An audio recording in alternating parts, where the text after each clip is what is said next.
Would like to welcome the board and the community, and we're going to start off with public comment. Is there a list? So sorry, got it out of order again. Want to ask for a motion to approve the agenda? No, don't ask for that motion. Ask, there's been an agenda posted. Does anyone have any amendments? Okay. Changes to suggest? So there is an agenda posted. Does anybody have any amendments to make to the agenda? I'd like to amend the agenda to consider an executive session to discuss contract negotiations. Is there a second? So moved. Commissioner Harrington, any discussion? All those in favor say aye. Aye. Opposed? Abstentions? Passes unanimously. Any other amendments? Yes, you want a negotiations update? Yes, I would like to move that we add a negotiations update. Okay, I will add that under the board report as the last item in that report. Did you want to vote on that? You wanted to Sorry, vote on the thank you. last one. Is there a second to that amendment? I didn't hear the amendment. Negotiations update. Negotiations update. Yes. I'll second. Seconded by Commissioner Commissioner Kleeman. All those in favor, please say aye. Aye. Opposed? Abstentions? Passes unanimously. Okay, we will move to public comment. No, now you need to invite a motion to approve the agenda as amended. Could I have an motion to approve the agenda as amended? So moved. Commissioner Harrington, Second. Commissioner Judson seconds the motion. All those in favor, say aye. Aye. Opposed? Abstentions? Passes unanimously. At long last, public comment. Commissioner Curry will manage time as well as call out the names. All right, Veronica Salber. Yep, that's me. Followed by Andrew Smiles or Styles.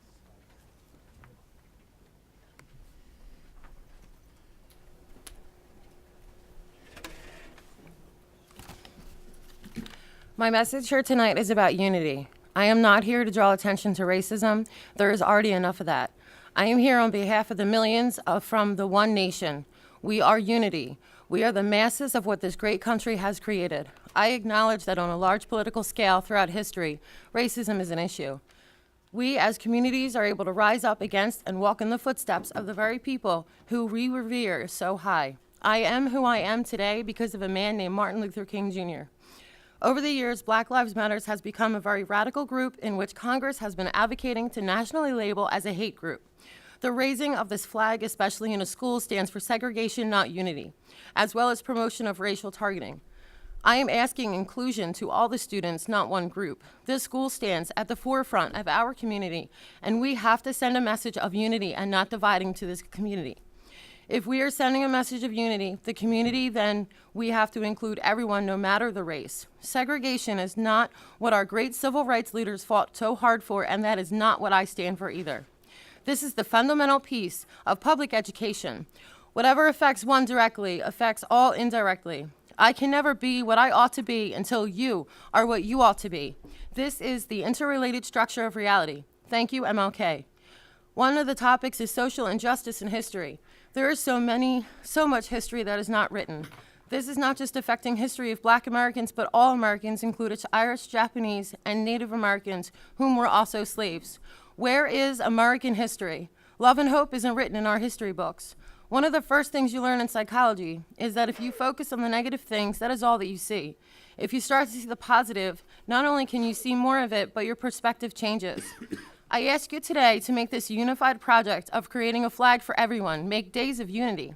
If you really look at people as individuals, you can address any social injustice. But when you look at people for the color of their skin, you cannot see past the social ignorance that shames each and every one of us. I have listened wholeheartedly to these children and their voices in which you gave them the ability to see that they already had within them. Social injustices need to be addressed as a whole and not in parts. The absence of the other part creates a view that they do not exist. We see one side. I stand with MLK when he says injustice anywhere is a threat to justice everywhere. Things like this create a division and fear and so many things infringed on, like our First Amendment right. People live in fear to say what they believe in and how they feel or fear the race issue. As he said, our lives begin to end the day we become silent about things that matter. Thank you.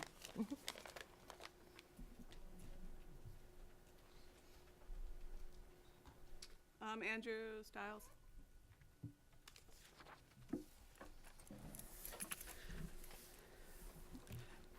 Good evening. I am Andrew Stiles. I'm a 5th grade teacher at Edmonds Elementary School, and I'm vice president of the Burlington Education Association. First, on behalf of Burlington's teachers and para-educators, I really would like to extend great thanks to the voters of Burlington who have again shown their support of our city's schools by approving the district's budget. The staff of Burlington schools are acutely aware that we must stay focused and persistent at providing your children with a quality education. We will apply our professional abilities and talents to do just that. We will work with each student to make sure that he or she has their needs met and is properly challenged so that each student graduates prepared to meet the challenges of the world beyond school. Now I would like to introduce Mark Van Buren, who will again address you on the as of yet unsettled paraeducators contract. Again, these people are asked to work with our district's most vulnerable students, many of whom need one-on-one assistance. Paraeducators are crucial members of the education teams that work to provide each student with the proper service. The work that paraeducators perform requires them to be trained and loyal to the district. The compensation package, salary and health care coverage must be attractive and competitive if we hope to retain and attract excellent paraeducators. Thank you. Mark Van Buren.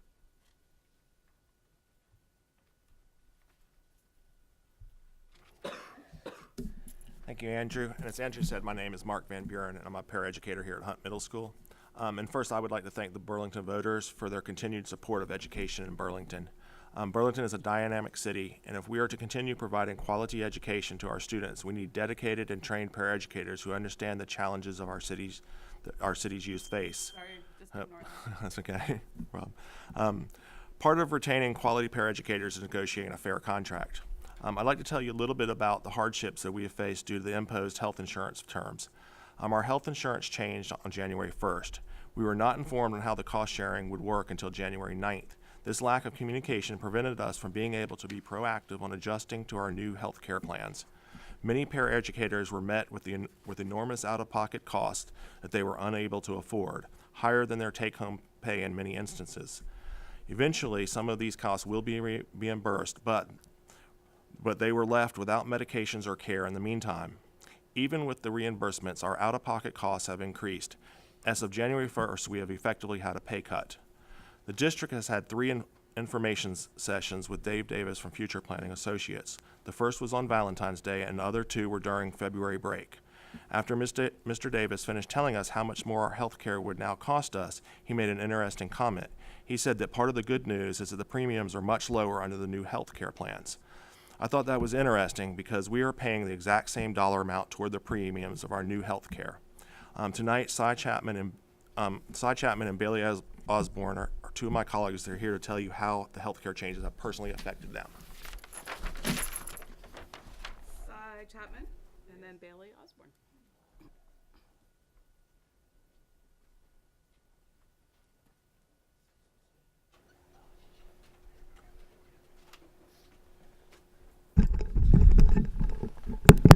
Hello, my name's Psy Chapman, and I'm a para in the district. I've been here for 11 years, 4 years at IAA, and 7 years here at Hunt.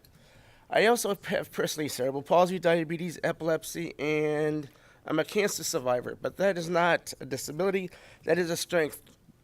That's why I think I can relate to the kids I work with, because I understand how it feels to be different, especially when I was growing up. I also lost my parents when I was very young, so I do understand how it feels to have my parents around. But one of the challenges I had with our new insurance is I have epilepsy, so I'm on an epileptic medication. Usually it was $10 a month to get my medication refilled.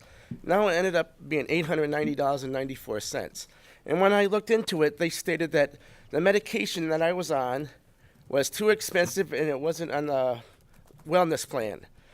I'm an epileptic, so yes, it is a wellness plan because if I don't have my epilepsy medication, I'll have a seizure, and it's also combined with my diabetes. Now, my doctors were very upset because they didn't understand who in the medical insurance company could make that decision that the epilepsy medication wasn't on the wellness plan. I thought I'd like to bring that up to your attention. Thank you very much. And Bailey?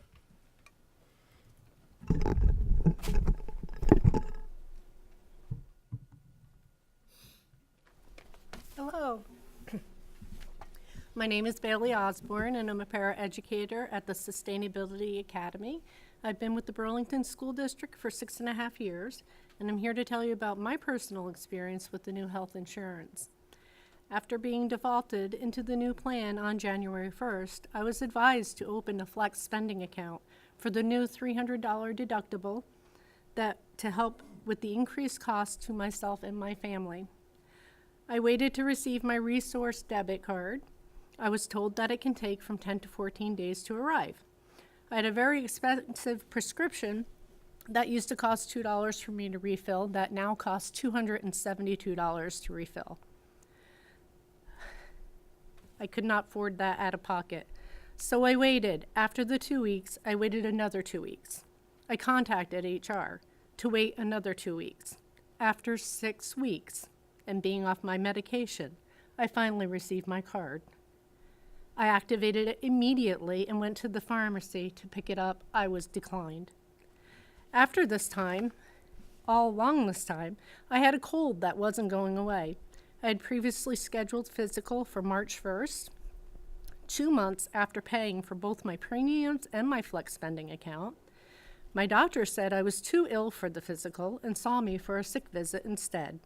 I was diagnosed with pneumonia,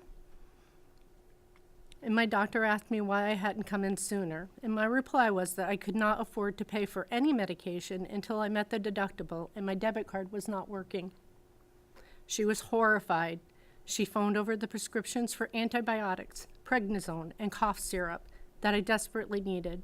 I went to the pharmacy to fill them, thinking that it must have been fixed by now. I was declined again. This was unacceptable. Unacceptable as a human being who works extremely hard to support myself and my family. I asked that it be fixed before the end of the day, explaining that I really couldn't wait any longer. At this point, I felt that 2 months was long enough to be patient. At 4:30 on Friday afternoon, I was finally able to get the medications that I needed. My question is, why did it take 2 months for me to receive what I had been paying for all along? How is this just? How is this sustainable? How is this a way to have your employees treated? I spent all of my winter break, all of it, recovering from something that could have been prevented, while my 11-year-old daughter, a Burlington School District student at Edmonds Middle School, looked after me, trying to help me during her break. Thank you. Keith Pillsbury and Patty Cassell.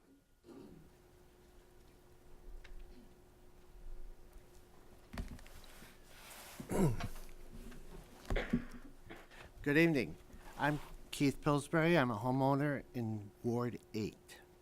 My topic is the 2 preschool centers planned for at 287 Shelburne Road near Champlain Elementary School, and the second one planned for to be adjacent to Smith Elementary School, as referred to in the 2017 school annual report and your report that I saw online at November 14th school board meeting. I have some questions that I don't need to have answered tonight, but I'd like to have you think about and maybe respond to me at a later date. What is the projected school-age population in Burlington over the next 5 to 10 years that warrants an additional taxpayer-funded classroom? With the addition of the new YMCA and HeartWorks preschool programs in the center of our city, will more public school classrooms be needed for those preschool children. In the past, Burlington School District has partnered with 28 private community preschool or daycare programs by funding to support their preschool program so that families could access affordable, high-quality, early childhood education. Will the building of these new public school classrooms deprive the private school preschool providers of essential funding to maintain the desperate services that we need in the city for childcare and preschool? By opening more preschool classrooms, what will be the additional cost to the taxpayer as we compensate and provide benefits to public preschool teachers at a different rate than our private owners of those preschool or daycare centers? I support the disposing of the Ira Allen building near housing EEE in the central administration, especially if a deal could be made with the University of Vermont to provide more college student housing on that property. But the need for more preschool classroom needs to be explained to the citizen in the city of Burlington, because I find them really unaware that that's what you're planning on doing this summer. Thank you very much.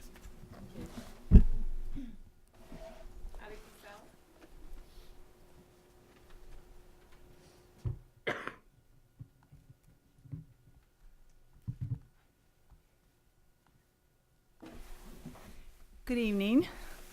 I have taught for 30 years in Burlington, 29 of those years at CP Smith. I'm here tonight to say two things quickly. One, I could not have taught those 30 years in Burlington without the unbelievable, incredible support of the dedicated, hardworking, and grossly underpaid paraeducators who have made me able to be the teacher I am today. So I want to thank all of those listening and in the room. My other concern is I wanted to let you know that CP Smith is a wonderful place to work. We have a beautiful green space. We have an orchard and gardens, a wonderful playground. We've been observing stakes all around the playground. As a matter of fact, kids have been running into them. Kids have been sliding into them. And we learned that an early ed preschool building is going to be built smack dab in the middle of our school grounds. I have no problem with an early ed preschool on our campus if it's necessary and needed. I don't know about numbers. I love preschool and early ed, and I don't have a problem with that, but I do have concerns about where it's being located. I understand also that the money is coming from a local bond, which I thought was for improvements to BHS and Hunt Middle School, but perhaps I followed that wrong. At any rate, we are told construction is planned to start this summer. Definitely. We will lose our current gardens, orchards, green space, our very expensive play structure, which my husband and I and many staff members, community members, and people from the car company built years ago for I think about the tune of $89,000, and our small sledding area. There will be a parking lot, which was going to be just feet from my room, now in the middle of our soccer field, and roads coming in from Ethan Allen Parkway, which is already extremely congested and a traffic hazard. Many of us have tried to voice our opinion in the brief time we've learned about it, that there are probably some better places within our confines of our campus to build it, perhaps more towards the Miller Center or maybe even back behind our playground.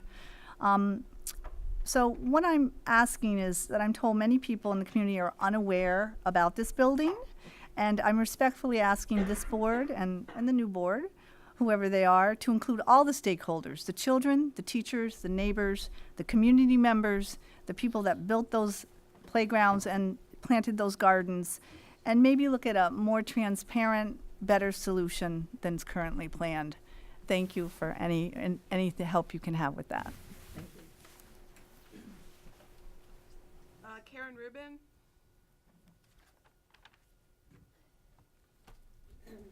Hey there. So many topics, so little time, right? So I'm Karen Rubin, a parent at CP Smith, and I actually want to back up a few meetings to one that occurred before you guys had agreed on what budget to put out to voters, at which there was a discussion about getting rid of interventionists and some discussion about not being totally sure what they do, or that then at the next meeting, Stephanie presented something that said, we planned for the interventionists to do this particular thing, but it was never implemented, and now they're all just doing something we don't really know. And the whole time I was sitting here thinking, what are you talking about? What are you talking about? I have been really involved, as you know, in the school, in the elementary schools, and I work now at Edmonds, and I see the interventionists work every single day, and I feel that it's essential. I mean, there's such professional people doing such important work and caring for these kids and catching them up when they fall behind so that it doesn't become a situation where they need an IEP or a 504 plan. I mean, it's, you know, they're keeping everybody moving in the forward direction. And then today, I know that they got letters saying, your jobs are eliminated. There'll be this different position. There'll be one interventionist in each building instead of one for math and one for literacy, and that one person will cover both literacy and math, which, again, what are you talking about? That's crazy. That's like having a high school teacher teach English and math, right? I know that these people feel really disrespected. It feels really bad to have worked this hard, and maybe it wasn't implemented the way it was supposed to, and yet they still did an amazing job. Maybe they didn't have a lot of direction, and they did do different things, but they all worked really hard. And then to be told, we didn't provide you any direction, and so you're not producing the results, which again, there's no data to show that they're not producing the results. And then we have a new plan where we're going to close the achievement gap, and then everyone's thinking, if you're going to close the achievement gap, you're going to get rid of interventionists?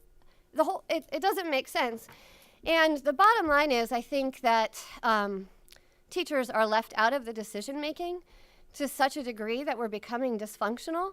And if we are going to implement a plan to close the achievement gap and make raising the bar, making those things our goals, we better collaborate on that as teachers and parents and community members and school board members and the administration. Without that collaboration, I would say that we are at risk of misusing public funds, which I have worked very hard over the last couple months to promote this budget to voters, and I would hate to see those funds misused at this time. So please, to the board, please dig a little deeper and examine this whole thing and make sure that whatever plan we implement next is thoroughly thought out and implemented and based on collaboration with the professionals that we've hired to do the work that is necessary in this district. Thank you. Thank you. Monica Ivanchik.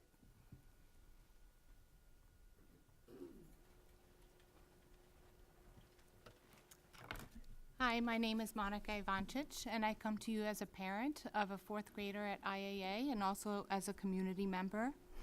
And my heart goes out to all the paras and all the horrific stories we've heard today about their health insurance and the changes in that.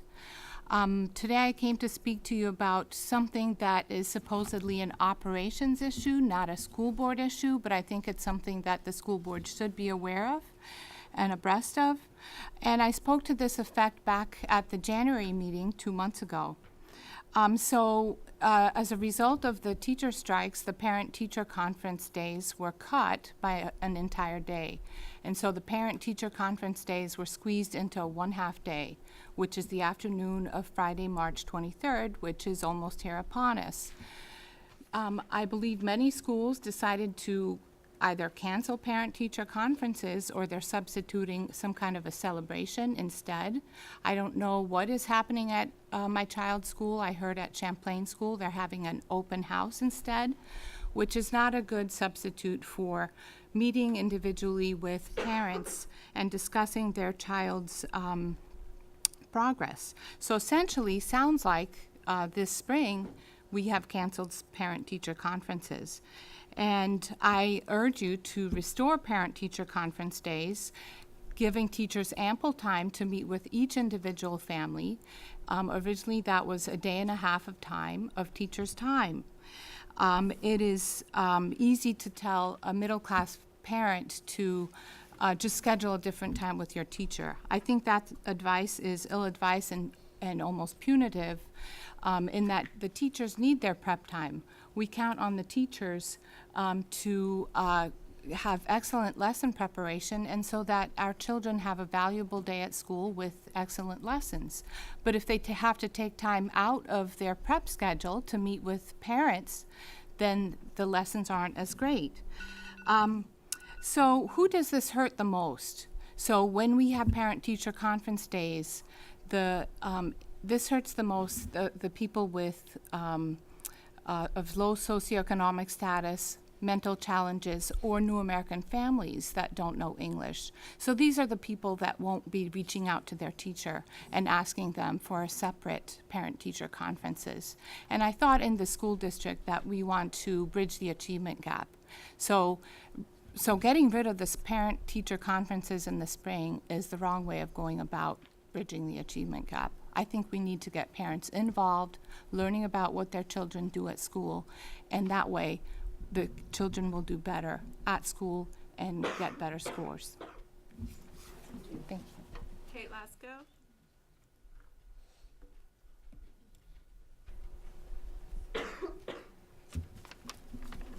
Hi, my name is Kate Lascaux, and I have 2 kids who go to IAA. I'm here to speak on behalf of paraeducators. When you all were in the early stages of budget development, I polled the teachers at our school to ask their opinion of what they felt IAA needed most from next year's budget. The one thing that every teacher said was more paras. In order to meet the diverse needs of IAA students, we need more paras. Paras have been cut every year since my 3rd grader was in preschool. My current kindergartner is in a classroom with 22 children and 1 teacher. I go in on Tuesdays just for an hour to help during literacy. Now, I am a college-educated healthcare worker, and believe me when I tell you that I am not qualified to handle many of the situations that occur in that classroom. Of the 22 kids, there are some who are not fluent in English and don't recognize the letters of the alphabet. There are others who are reading the first Harry Potter book. There are kids who leave the classroom unexpectedly when the teacher isn't looking. There are a couple of kids who don't speak above a whisper. These kids need and deserve another trained professional in that classroom. Paraeducators are some of the lowest paid, underappreciated professionals doing some of the most challenging work. It is essential that the Burlington School District work to retain paraeducators that we have and attract skilled applicants. By respecting their contributions to our schools, not excluding them from professional development, and settling a fair contract as soon as possible. Thank you. Thank you very much. Is there anybody else that would like to speak during public comment?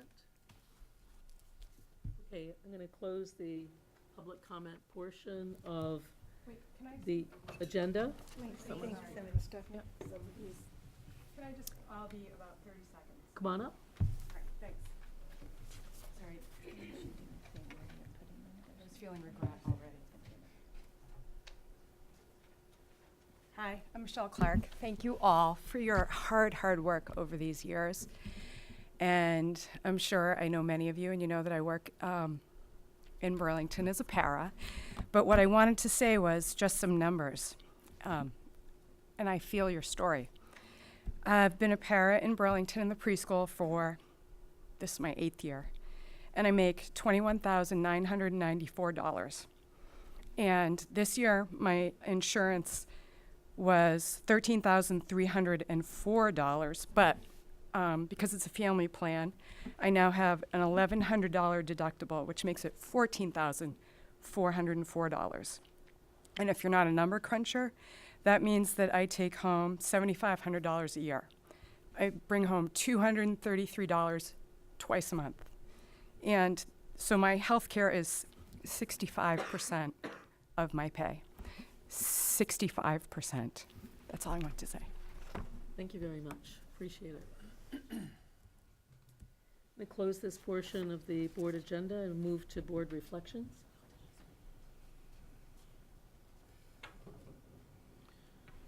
Commissioner Curry? I'll just thank everyone for coming and bringing your questions here. As you know, the board, this forum is not a helpful one in terms of being able to answer your questions. I think there's a number of board members who could either answer your questions or get answers for you. If you call directly, that doesn't serve the purpose of informing other people in the room. But it's just another avenue for getting information. So that's what we're all here for. I'd be happy to track down answers for you if we don't have them directly. And other than that, you know, we can try and communicate out to you via Front Porch Forum and email.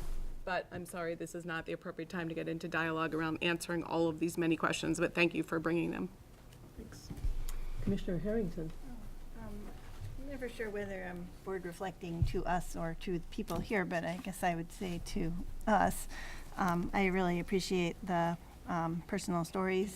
I really appreciate the personal stories that we heard tonight. I really appreciate people being willing to share their narrative experiences of the district with us tonight, and I hope that as we get into our executives, we're often discussing our business about this in executive session where other people don't hear it, but I hope that we are end up equipped to be able to process and think about those stories. I think that's part of our work to do. Thank you. Commissioner Porter? Yep, just to the board, and for a point of clarity, the new buildings that are being built are handling pre-K, not childcare. Okay? So the Y handles from take children as early as 2 weeks old to 5, and then we take it at 4 for our pre-K, right? So those buildings will not be handling the 2-week-old to 3s. Those new buildings, just so everybody knows. Thank you. Commissioner Owen? Yeah, but just in answer to you, the Y does do pre-K. I know, that's what Okay. I said. They said they take to 5. Thank you. Right, but not every, okay. But Commissioner- I'm just saying that many, what I think they were talking about had to do with the fact that many of these community partners of ours are running pre-Ks that are, have 4 stars or whatever it is, the high stars to them. So I think that, huh? That's not what I heard, but that's okay. Thank you, Commissioner Olwell. Commissioner Wick? Thank you, Chair Seguino. I am very saddened and concerned about the healthcare insurance anecdotes we've heard tonight. It's unacceptable. I absolutely believe we've got to fix it. It's got to be absolutely a top priority. We shouldn't be one of those school districts or employers where nightmare stories are starting to come out and be true.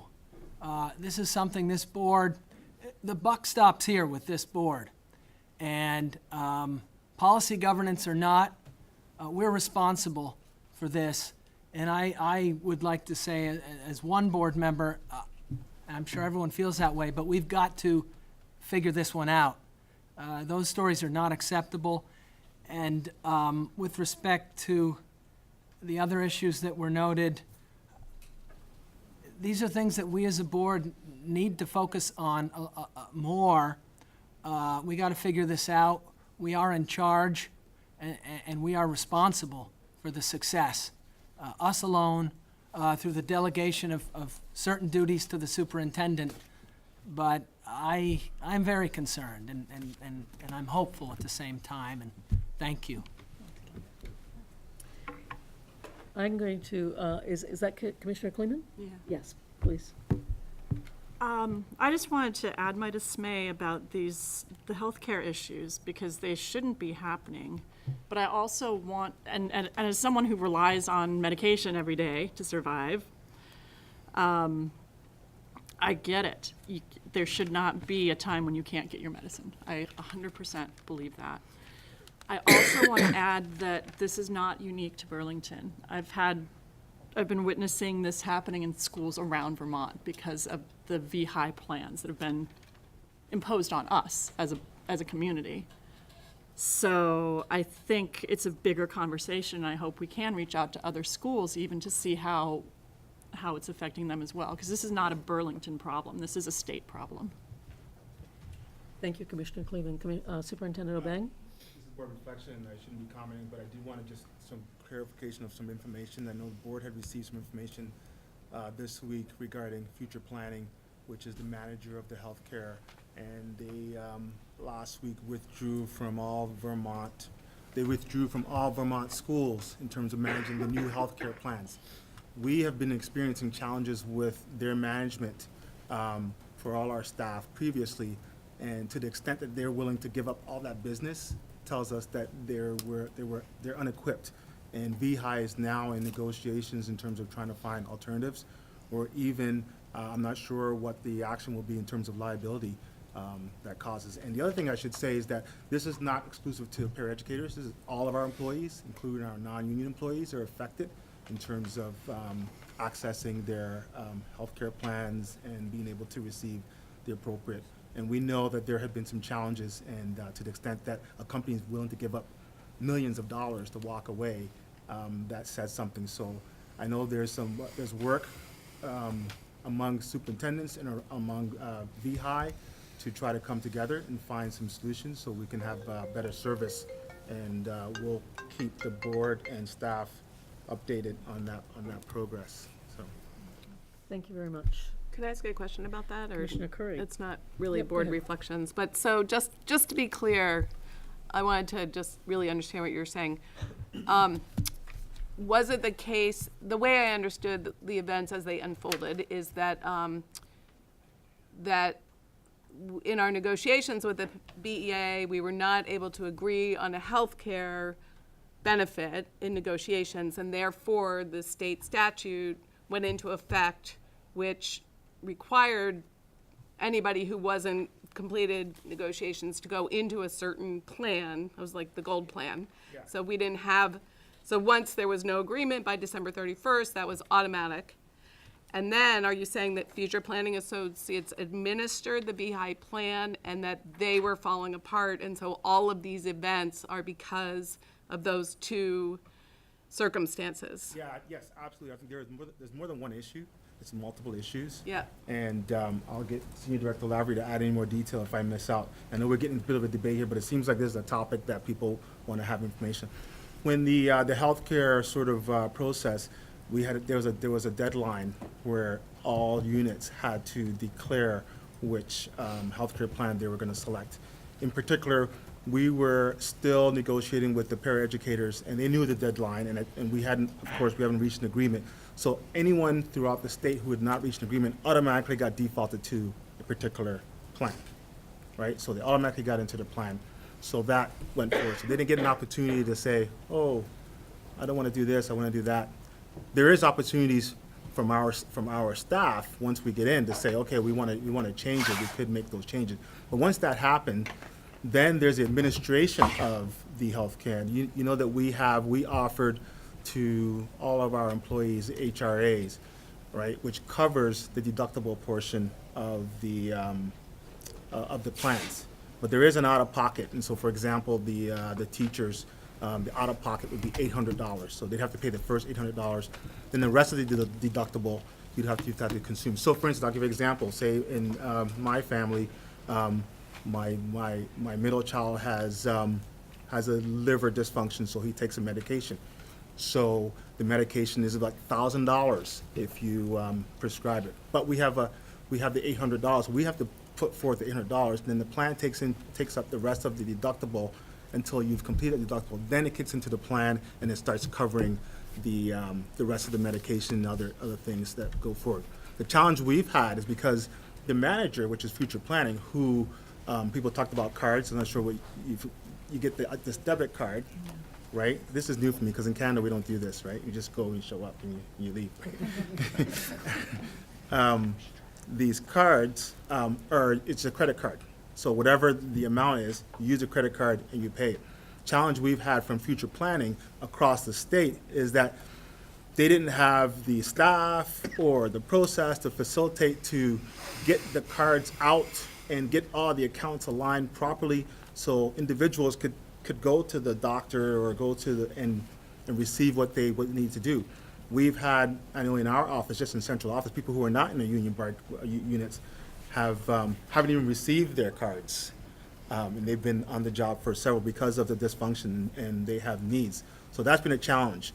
And we were always seeking recourse and trying to find out, when can you get this stuff? And then we received information last week that they've withdrawn from all the districts in Vermont.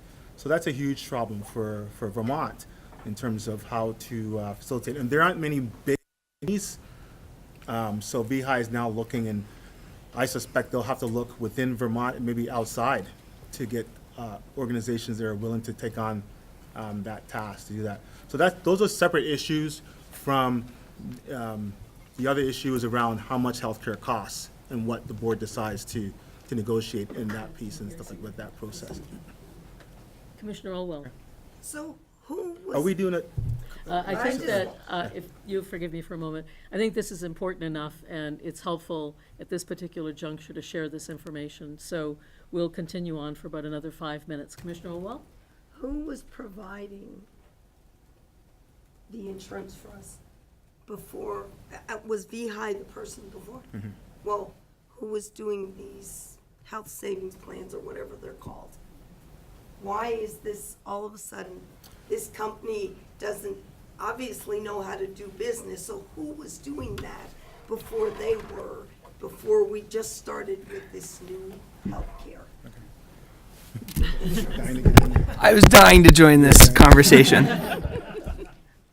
So Future Planning actually was providing some of these services before, as were other companies. What clearly happened was that in the transition to the new health insurance plans that are still offered through VHI, the new plans were structured differently, and these plans were developed by VHI, which is a combination of representatives from the school districts and also Vermont NEA. The new structure of these plans had lower premiums and higher out-of-pocket costs. Then there were negotiations throughout the state, ours included, where by and large what districts did was establish HRAs on behalf of their employees to mitigate those higher out-of-pocket costs. So for example, the plan's out-of-pocket maximum for a single plan on the Gold CDHP plan is $2,500. However, the employee's experience of that out-of-pocket maximum, depending on however they bargain, but in our case often is $400. In the pair's case, it's $300. That the rest of that difference between, let's say, the $400 and the $2,500, that's paid by the HRA. The problem is, as this is my view on the situation, Future Planning simply got in over their heads. We've used them for other services successfully for a number of years. However, they attempted to, I believe they attempted to scale up to a whole lot of new business, and they were not successful. And some of the issues you've heard tonight, again, we're hearing, when I go to my business manager meeting, we're hearing that from around the state. People still haven't received debit cards. They're waiting for reimbursements from Future Planning. They can't get a call back from Future Planning. So unfortunately, the third-party administrator for this just did a very, very poor job to the extent that we can say they did the job at all.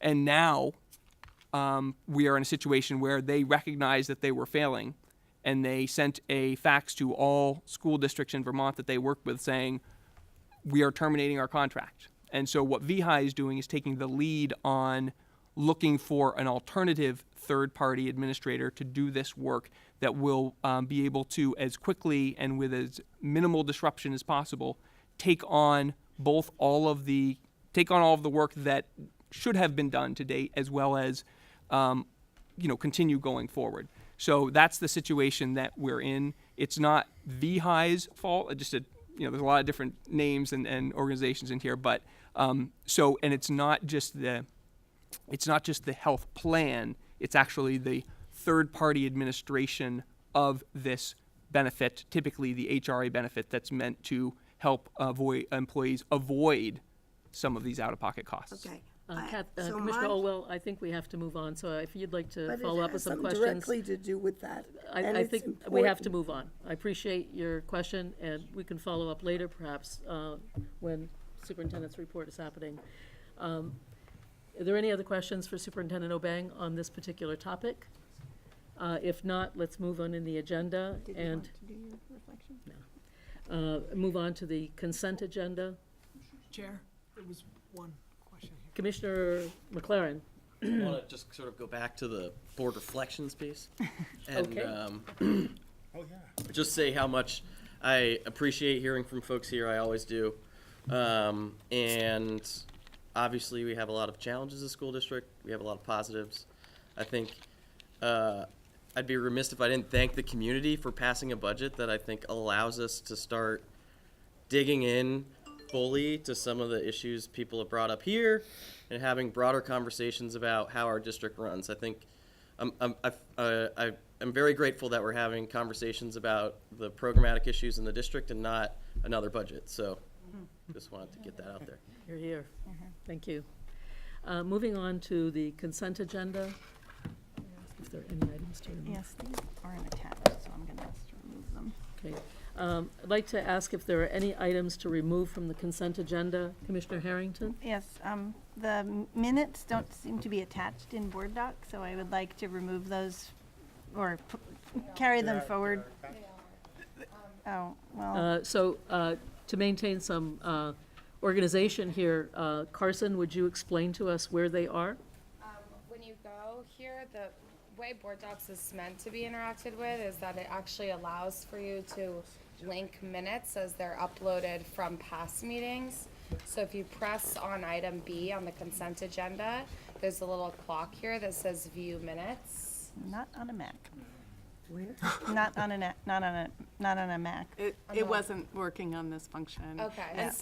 And even if it were, since I think people didn't know that, can we just postpone these till next So, month? so Carson, thank you very much. And so in the future, it sounds like the best thing to do would be to upload those in the same way. So Commissioner Harrington has asked for items B, C, and D to be removed from the consent agenda. Are there any other requests? Item Commissioner A. Wick. Oh, sorry. Item A, please, 4A, the routine financial reports. Thank you. There goes the We consent will agenda. Therefore, take that up Have no consent. under the superintendent's report, and I'll ask at that time for some discussion of the routine financial reports. Moving on to the board report, the Burlington City Council Liaison Report. Commissioner Curry? I'm sorry, I'm not is it City Council. Commissioner McLaren? Yes. I mean, town meeting day just passed, and I really have nothing new to report. Keep it short. Thank you very much. Commissioner Curry? I have a question. Sure. So I guess my question is, how do we get back on track with the discussions about pilot funding? That's a great question. Superintendent Obeng has reached out to the administration and included me in that conversation about his eagerness to continue having those conversations. The administration has shared that eagerness, and we're in the process of trying to get together. So, And as I understand it, the city council votes on the budget in June. that's a great question. So budget development would be with the new council beginning in April, I assume? Yes. So could we please have I guess what I'm asking is, could you please provide guidance for the board on your approach?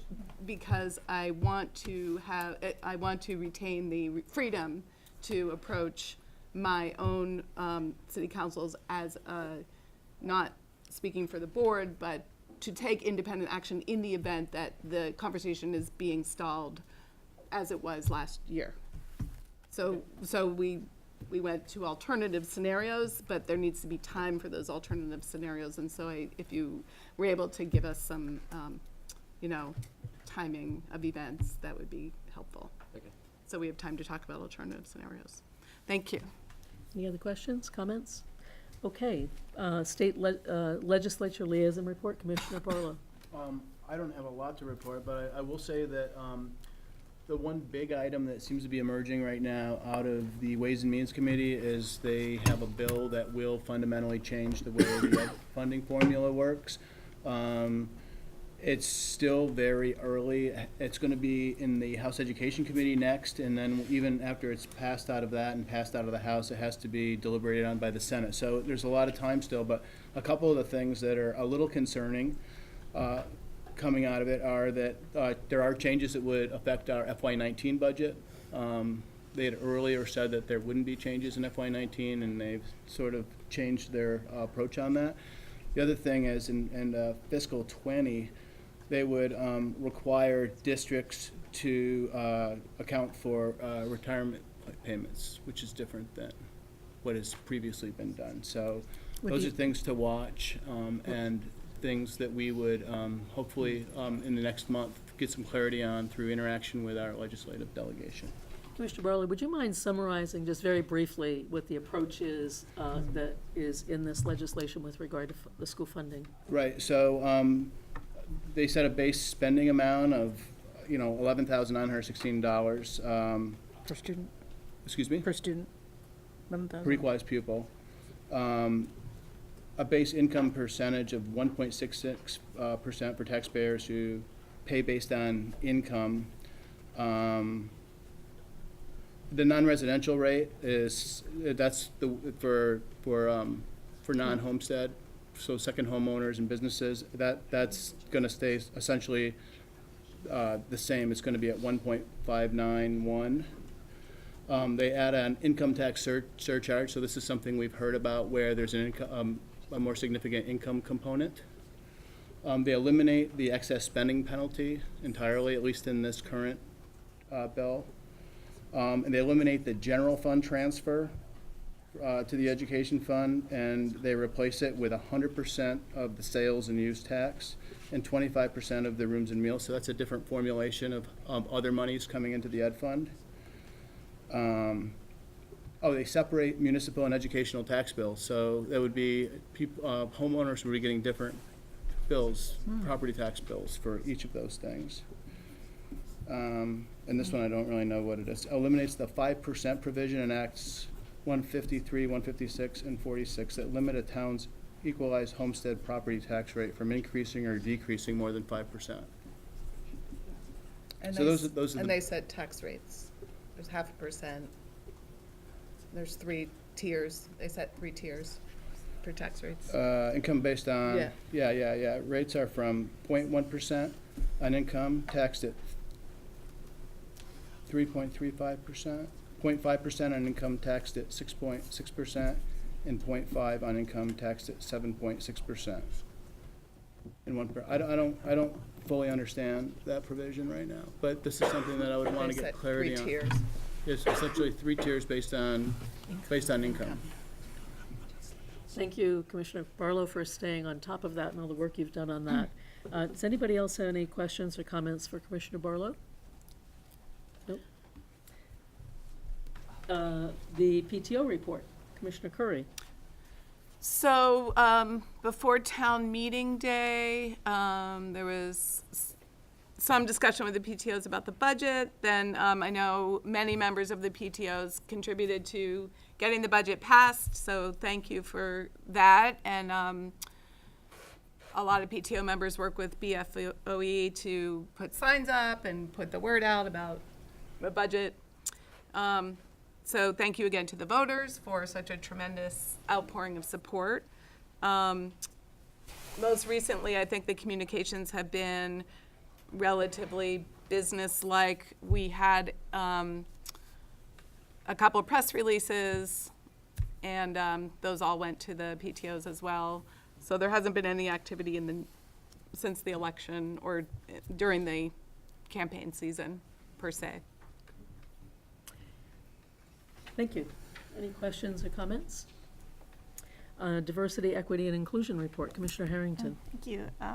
Our committee has actually not met since the last regular board meeting, so I don't have anything exactly new to report, except our next meeting is on March 20th, most likely from 6 to 8 p.m. And it's the third meeting in our sequence of meetings that are addressing the role of school resource officers in relationship to the board and to the district.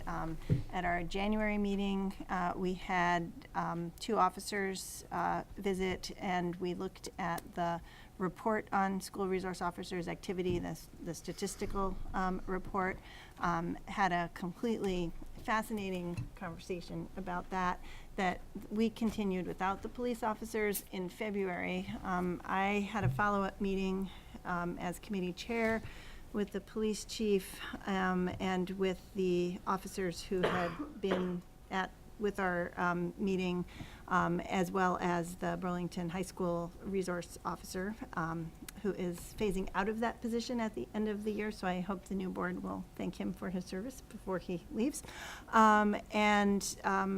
We kind of talked about the committee's sense of what things wanted changing, the police officer's sense of what things the district could perhaps do a little differently, and how we could work more effectively in terms of reviewing data. And we agreed that moving forward, it would be useful for us to have 2 meetings with guests from the police department, one to review the statistical report, and a separate meeting with the school resource officer present, which gives us an opportunity to get more into the sort of personal narrative, kind of lived experience conversation.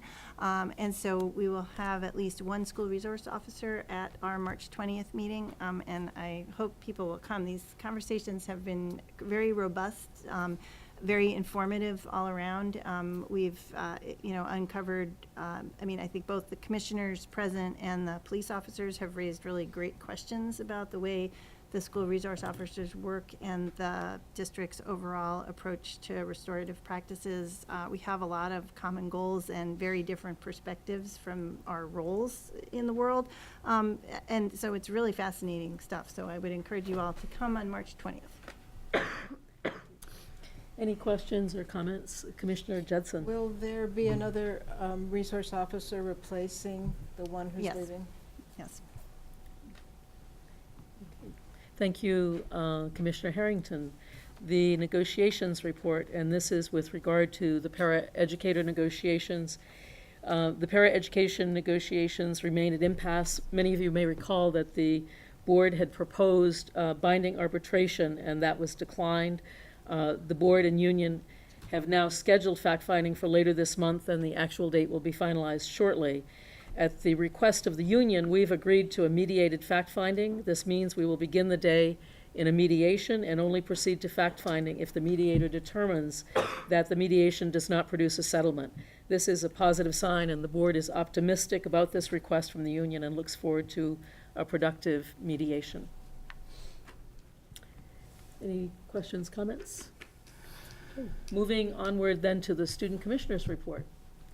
Commissioners Isaac and Weston. Isabella. So, firstly, tomorrow at BHS, students have organized, or some students are participating in the national walkout in support of and remembering the 17 lives lost in the Florida school shooting.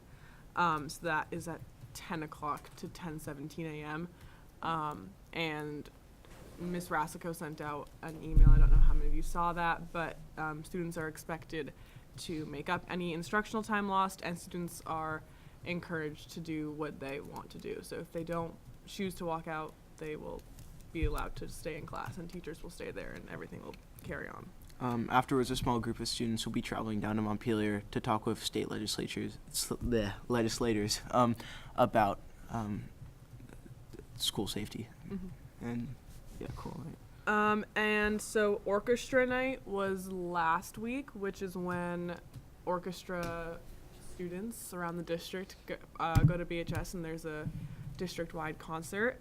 And choral night and fine arts night are combined, which is next Thursday at BHS. So there will be art on display all throughout a building at BHS from around the district. And all choral students in the middle schools and the high school will be performing together at 7 p.m. I think is when it starts. I should know I'm in it, but See that one as well. sorry. And it's fine. spring sports start at BHS next Monday, and the spring play had auditions today, I think. I think so. Also, so because we're in high school, you know, we won't be on this board forever.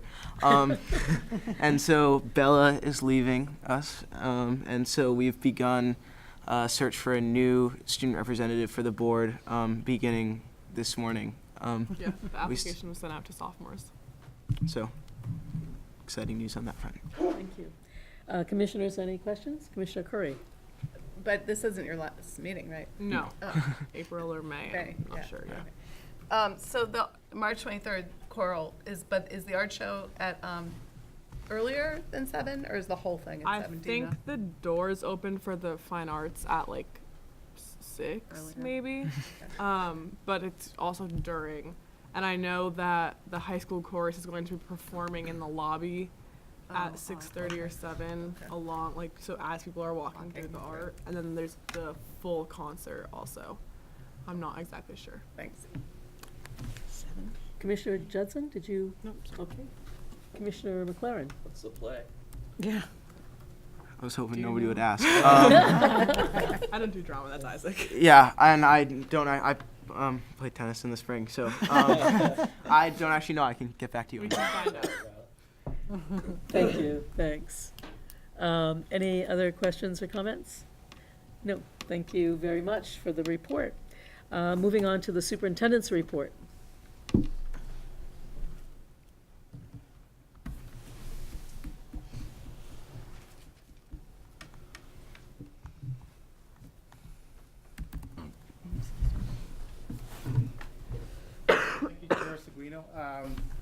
I know board members had an opportunity to kind of preview this document. It's on board docs for people to take a look at.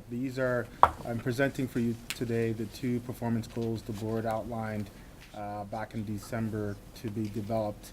And if you look at the first page, I've kind of done a sort of a overview there, so to sort of follow the pathway in terms of developing the plan 1 around employment, diversity, equity, and inclusion, hiring, and then the other plan around positive culture and climate.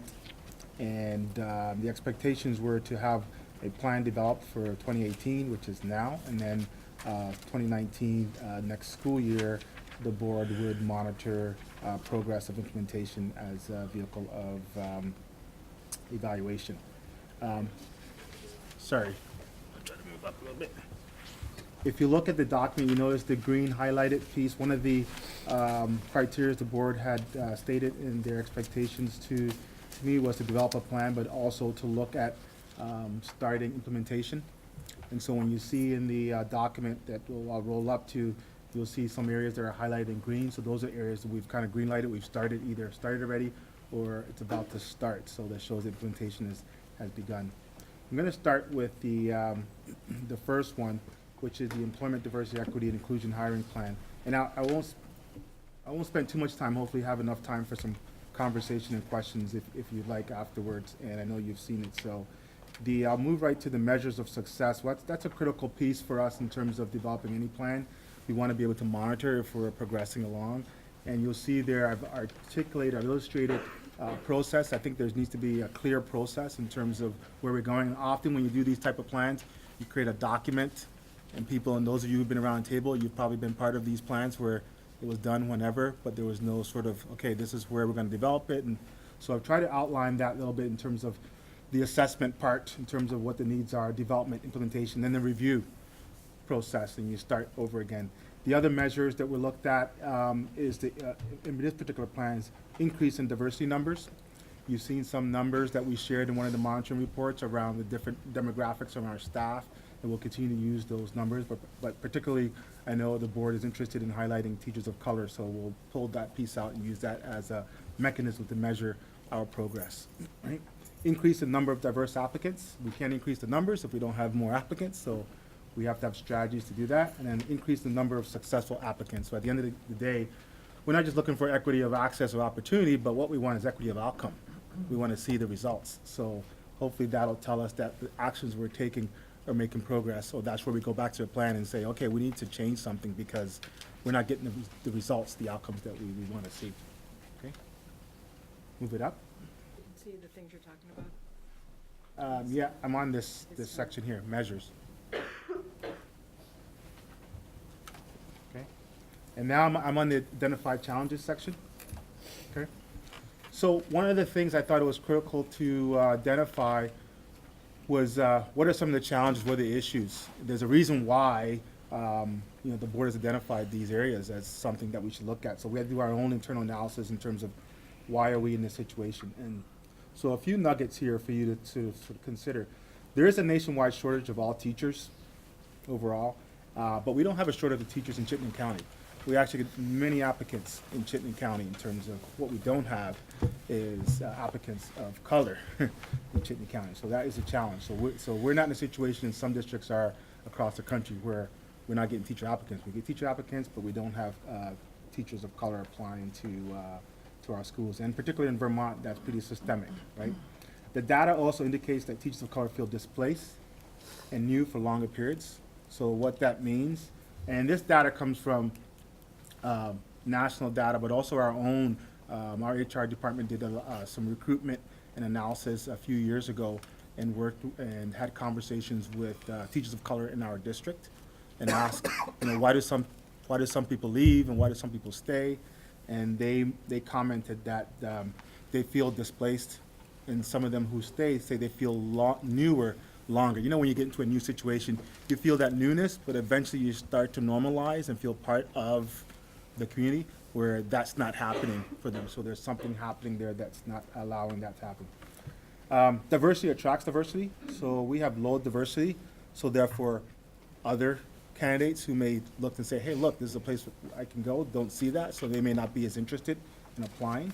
So we have to do some things to change that. We need coordinated action from the board level, district level, school level, with appropriate resources, right? And the board has started doing that in the budget, where you did allocate some dollars around developing this plan and implementing this plan. So that's a good step forward for us. Lack of central staff dedicated to retention strategy. We haven't had a sustained program in our human resources department to focus on retention. I mean, overall retention, but even in particular around teachers of color in terms of what strategies we do to keep them here and to check in and follow up and to try to keep people in place. No established goal for pools, right? So in order to hit a target, you have to create the target first, right? So we haven't had the conversation with individuals who were doing the interviews and trying to do applications to say, we need to find ways to encourage people to get into the pools, and we need to try to get a certain percentage or a certain goal to try to get at least within that pool, so we can have conversations with people that we can encourage to continue through the process. Expectations relating to hiring and cultural proficiency. That's one around giving clear expectations to our staff who are doing the hiring around what we're looking for, and having the competencies in order to be able to navigate through processes and ensure that candidates feel comfortable and are willing to come to the table in Burlington and follow through. So we need to do some work around that. Perception that Vermont is monolithic, and that comes from a lot of, well, the data shows in terms of our demographics in Vermont, period, but also when you travel around the country and I'm with other educators and I ask them about Vermont, they think Vermont is very monolithic. Often people are very surprised that I'm the superintendent of Burlington. They go, there are black people in Burlington? I go, yeah, there are. There are lots.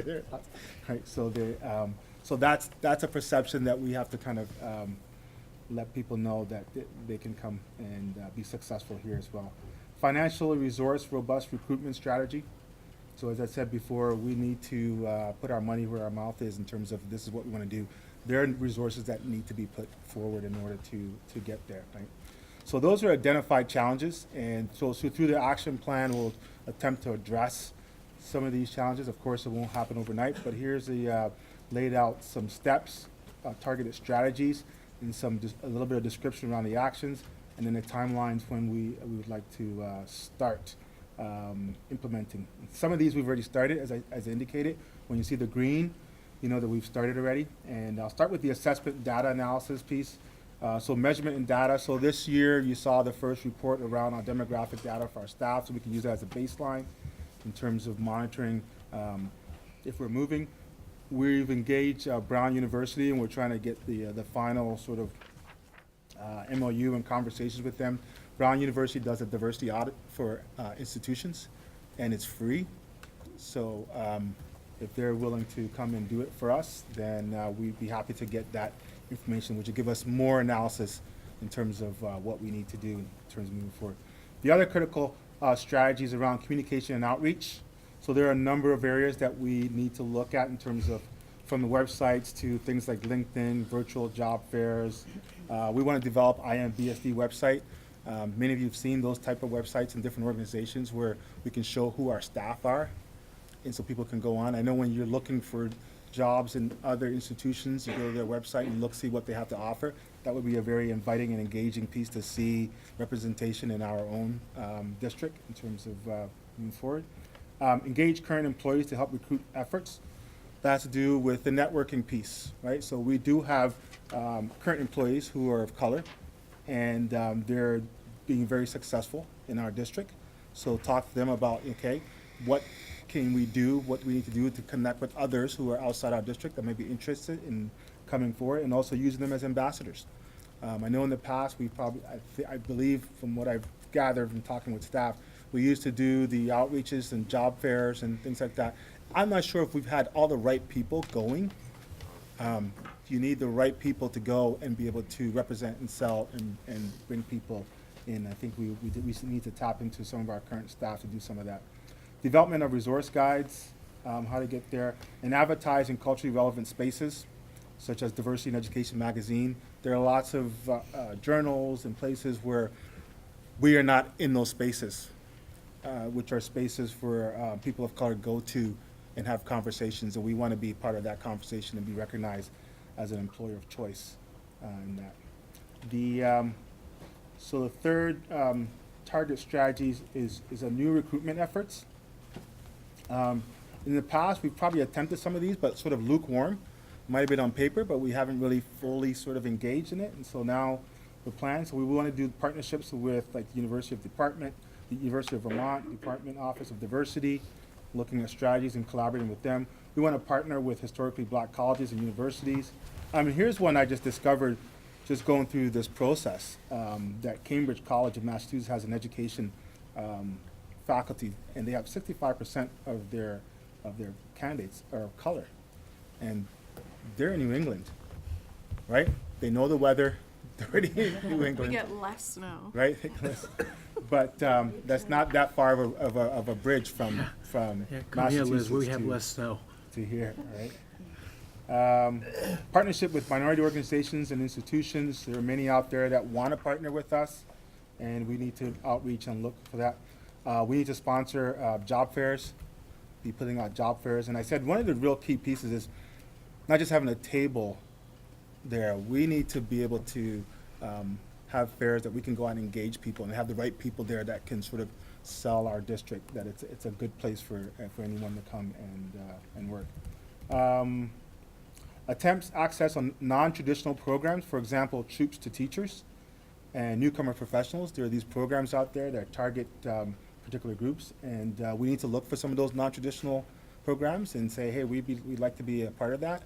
And people would see us and we recognize that they'd want to be with us as well too. There is a package for historically black colleges and universities that we're not currently part of. We want to get into that and say, hey, put us on the list and put us in the package. People can see. And then of course, NEMNET, which is an organization I wasn't aware of prior to this, which is actually in New England. And their role is to recruit minority teachers. And we haven't accessed that group, so we want to definitely get involved with that. And I'll skip down. One of the things we hope we can do is partner with BEA on some minority teacher initiatives. Right? We've had some successful conversations working with the BEA, talking about next steps in terms of collaborations, and I think this is an area they'd be willing to work with us to advertise and engage others to come to Burlington. Right? Strategy 4, engage associations that support teachers of color. So there are organizations that we need to be a part of.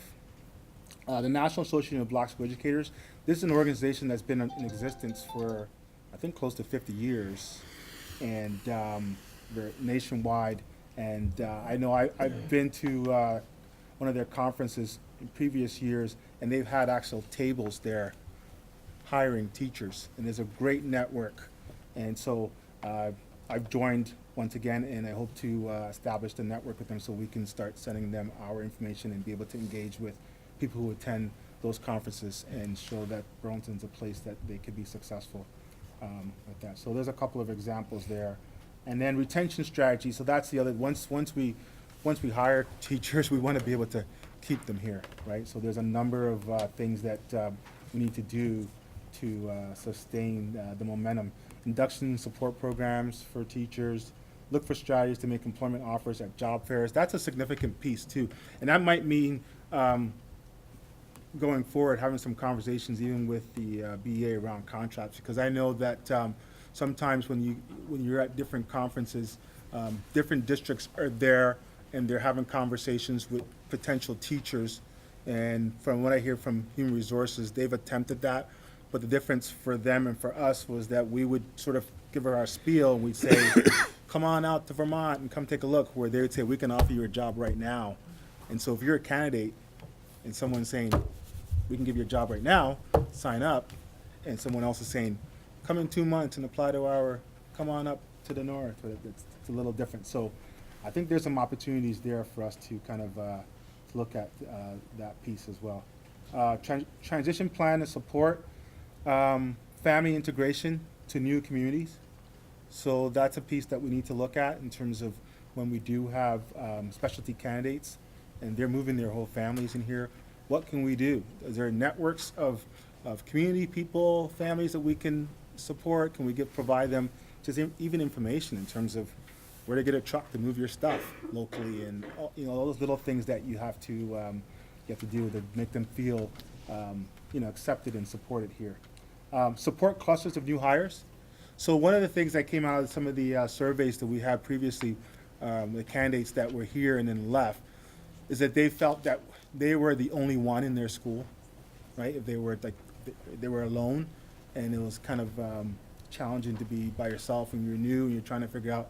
So have a strategy of hiring enough that we can kind of cluster people in schools together, so you have a support, so you're not there by yourself, so you feel a little bit more comforted there and will stay longer, and then be able to build your confidence enough that you can support others within that. So that's a strategy we definitely want to look at. Succession planning, loan forgiveness partnership programs. There are loan forgiveness programs throughout the nation, and we haven't accessed them here in Vermont, but there are programs that we can get new teachers to access, and they can get funding for, and that's an enticement. And I happened to sit on a bus with another superintendent from Ohio, and I was on a trip, and he was raving about the program they had, how they were attracting new teachers because they had a partnership with this organization for this loan forgiveness, and people were coming because they knew they could have part of their loans forgiven if they work with this particular school. So if we can access those kind of programs, I think that also would be enticing for us. District trainings, so we need to kind of reinstore unconscious bias training, diversity and talent management, et cetera. These are softwares we also use with that, so some training that needs to happen for our staff to better embrace our school communities.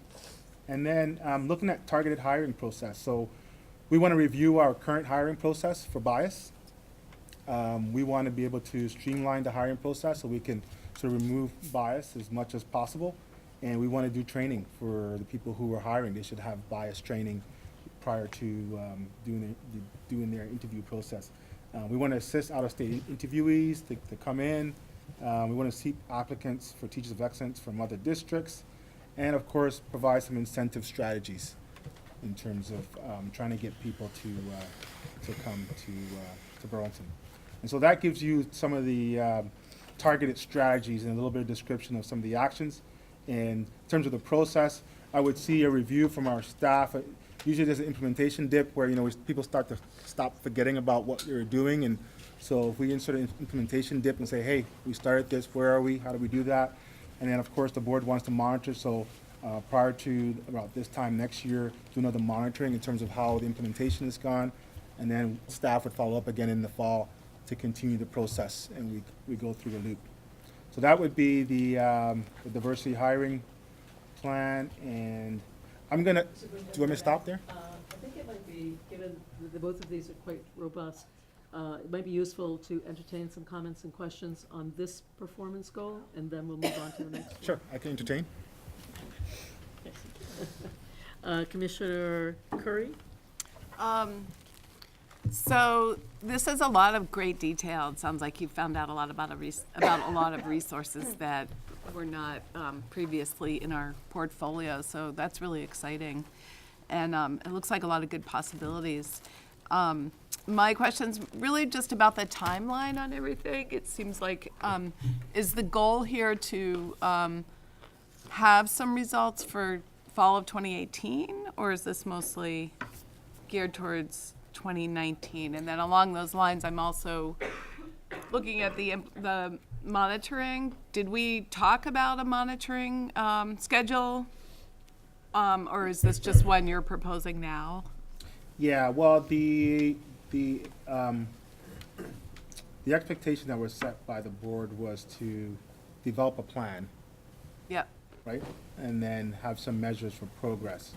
So, so there wasn't really a monitoring schedule? yeah, so what I did was I kind of put in some milestones where we would at least come to this table and have conversations. We will definitely monitor. The timelines I've set there are timelines for us to definitely start the work. You can see some of the things have started.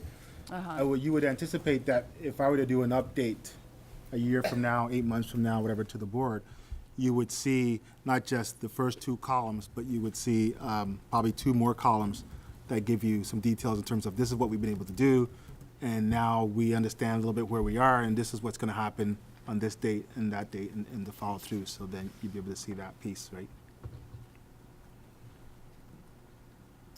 Commissioner Olwell? I have a question with the monitoring, because as far as I understood, these are both pay for performance goals. So they have to be monitored in order to get the pay for those for this performance, right? These are not general goals. These were pay for performance goals. So just monitoring along, it would have to be monitoring according to when you were going to get that extra pay, I would think, right? Let me clarify. At our board meeting, we identified goals for this year and for next year. The performance plan was related to producing a diversity, equity, and inclusion hiring plan. Hence, this is responsive to what that goal was. And next year, the performance goal requires a report on progress. So that would be the second opportunity to assess progress on this. So there's essentially 2 monitorings. This is one, which is, has a plan been developed? Is it robust enough? And then 2, next year, has there been sufficient progress in implementing the plan? Is that okay? Is that all right? But I guess I'm getting this. There are other goals that you're this is working not on the only. besides this. Yes, not this is not. just, This is not the. No, we have. Okay, that's all and the other thing I wanted to say was, in the 90s when I was on the board before, we had a coming home project that was organized with UVM School of Education to get teachers of color who are already here. So they have been 4 years in Vermont, and they would get their loans to some degree forgiven. I don't remember the amount, but it seems to me that we should go back and look at that. I know the only reason it kind of fell by the wayside was that it was in the time that there was a female head, and I can't remember her name, I just remember she was female, head of UVM, and she and Donna Gemolo organized this together with support from the board because we were looking to diversify the teaching staff at that point. and it was all put together, but then there was hazing of the hockeys, and she canceled the hockey season, and the big boys up at the top decided she had to go because she did that. And so as a result, I think a lot of those programs that she had put together with us kind of fell apart because the next person coming in didn't continue it. So, but it seems to me there must be a precedence there that there's money to give them loan forgiveness. Yeah, maybe. To keep them here. Yeah. If you have any ideas like that, then let us know. And if you can see in the plan, one of the things we want to do is re-engage, if we haven't engaged, the surrounding universities. So hopefully those ideas will come forward from faculty that say, yeah, we used to do this, and this is there, and we can tap into that. We certainly will tap into any of those kind of resources. Thank you. Commissioner Porter? Yeah, we're also competing against some very big school districts that are doing the same thing. Right, that'll hold right up on Arlington, Virginia, in the Education Weekly, I think, that they talked about all the things that they're doing to do the same thing, right? To recruit black teachers in their ever-changing student population. How do we compete against something like that? How do we, that's an unfair question. Let me just ask you to consider that. Yeah. Right? And then even look for partnerships within the city for, how they attract people to Burlington very specifically. What is it that gets people wanting to live here? Yep. So I want to just make a comment, and I think that Commissioner Olwell's reference to what now must be at least 12 or 15 years ago with President Romali, is instructive, and that is that we have, as a district and past boards, have articulated the goal of hiring more teachers of color, and we know it improves student performance, it benefits all kids, and yet we've made no progress at all. And so the real challenge, other districts do this, so the real challenge is not, there are challenges on the horizon, but school districts are successful, and one of the ways that you are successful at this is that you are an inviting community, and that you stay focused on the goal, that you fund the resources needed, and that you monitor progress. So I'm hopeful that this might be the first time we actually make progress on this particular goal, and I encourage all of those who remain on the board and new board members to hold our feet to the fire on this, because kids suffer from not having role models in school. I want to ask you just two questions, if I might. One is that you said that there are no established goals for pools. At the University of Maine, that was a long time ago, University of Vermont, one of the things that we did was we had goals for pools that are representative of the available pool of teachers on the market or faculty on the market in particular disciplines. So my question to you would be, will you be establishing goals in time for this year's hiring, and also to what extent are a number of the things that you're going to do here going to be able to affect this year's round of hiring? Yeah. Well, one of the challenges we talked about was around resources and staff availability to implement, right? We want to get moving on this, but realizing that centrally, because this is a central project, we are diminishing our resources in terms of staff. And I'm always reluctant to add another thing to them, although I know our human resources department values this particular goal and are willing to go above and beyond and to ensure that this gets implemented. So I can't give you a hard and fast. We're going to have to kind of assess. I know we've started some things already. We know we're going to start the implementation in terms of some of the pieces. How far we can get will depend on workload in terms of what's happening. Like, for instance, there are mitigating factors. We talked about the healthcare piece here, right? That's not something we plan for. Now, our human resources and business office are going to have to work on dealing with that at the same time when we're doing hiring. So some of our staff are going to be dedicated just to making that fix.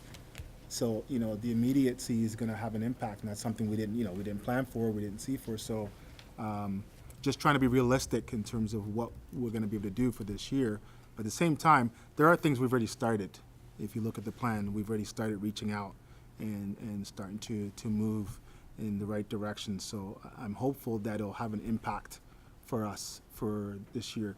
The network piece, we've already started doing that.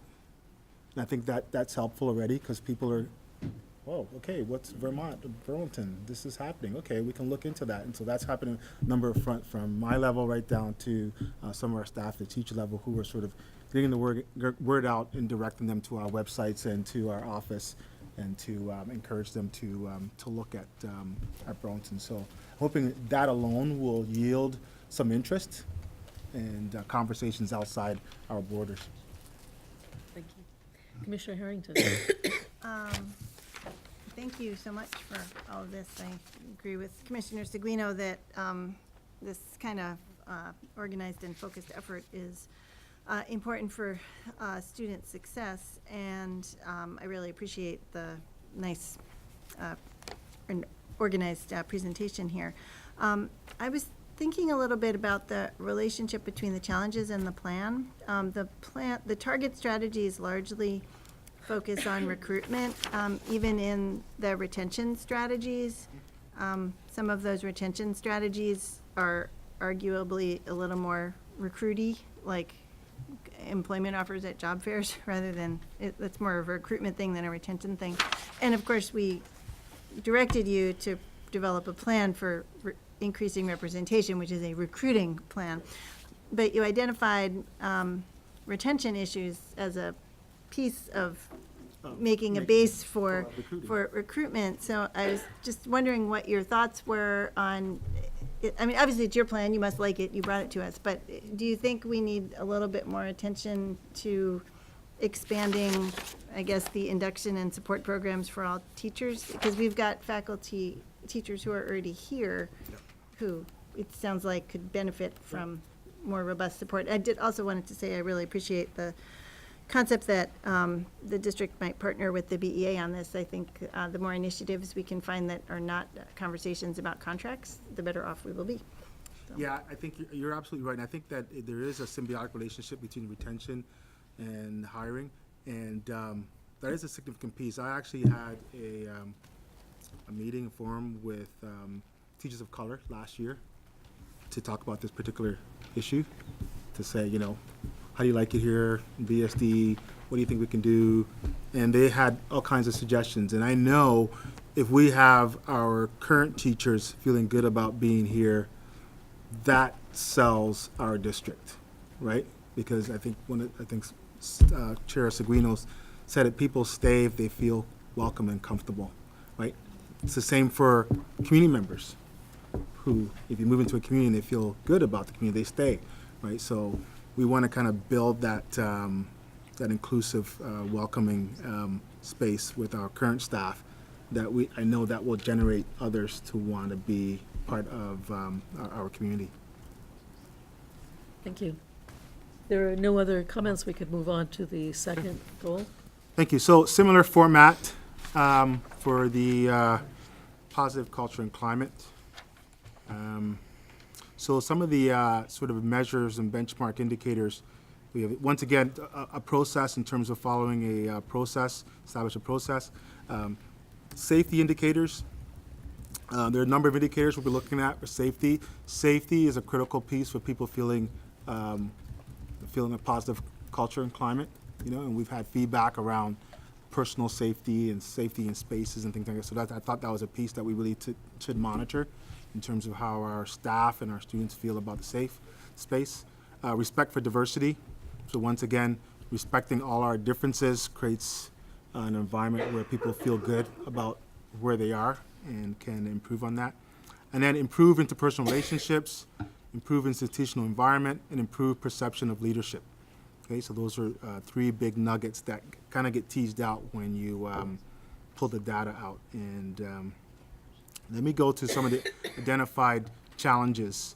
I was glad that the board actually had indicated this, because this is a goal that we were working on, and we have a strategic plan goal around climate And so we've had staff already kind of talking about this and working on this, and so we kind of pulled them together and said, okay, what are you doing that you think we can carry over? And they already had started doing some of the identified challenges pieces, and so I reflected some of that in the pieces here. So overcoming a strike and bargaining with 8 units simultaneously, that, I don't know, that's probably unprecedented, like to have 8 contracts due at the same time, you know, bargaining them all at the same time.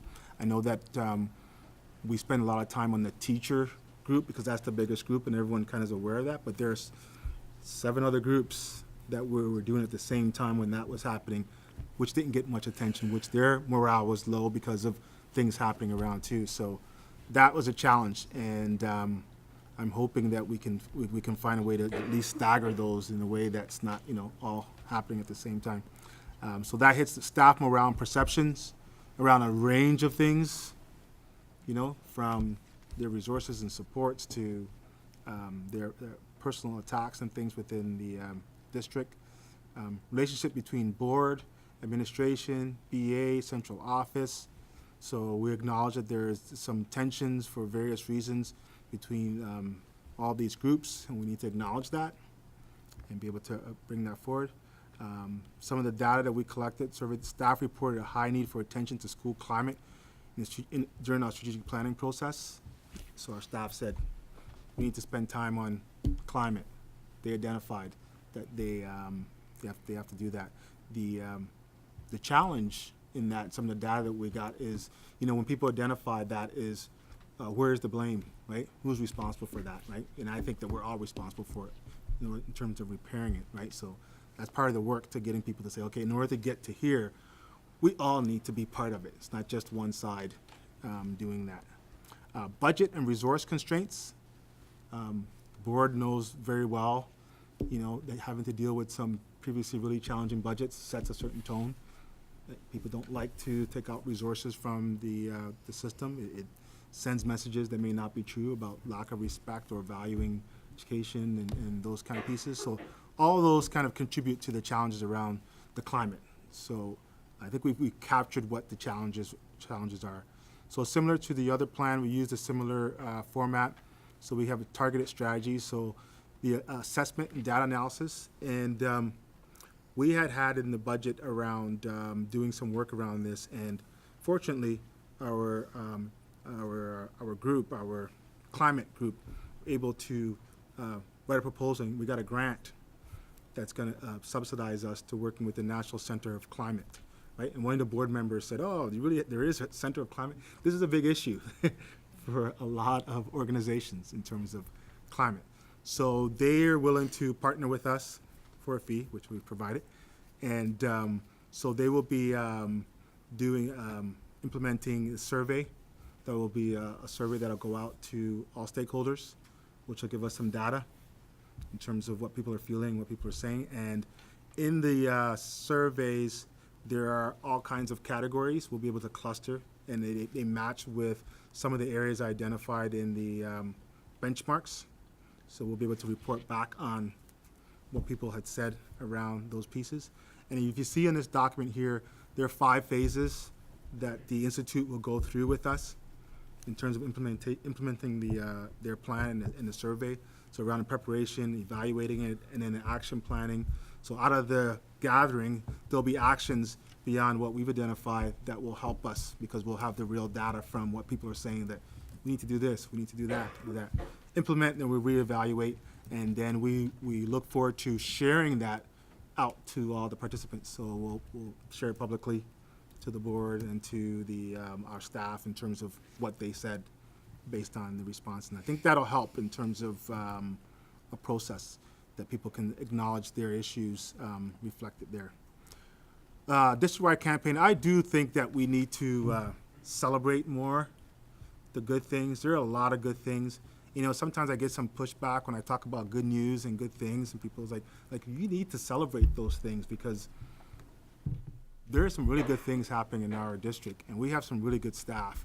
And most of the time, we spend the time on the challenges, right? So we forget about acknowledging and celebrating. And I think we need to do a shift in terms of being able to recognize the the good people we have, and the good things that are happening here. You know, you saw that article. It was an article that was from, I forget what organization it was. We had it out last year that showed that Burlington was the best place for teachers. Was it top 10 with top 10 and top 4 in New England or something like that? Like, there's some really good things. People want to be here for a lot of reasons, and because we have good people here. So I think we need to have some focus around that to change the climate, remind people that there are some good things happening. Restorative practice is one of our goal areas, and we've started to incorporate that into the rebuilding process. And one of the things we've done is created a new group with all the subgroups, a restorative practice collaborative, that are establishing different outreach to all our different staff groups, and we have pretty much every staff group involved at some level giving input, and now they're leading some of the work. In our last PD session, they did some sessions with all the schools, and so we'll continue to do that in terms of building community and culture with that group. Engaging bargaining units and climate environment efforts.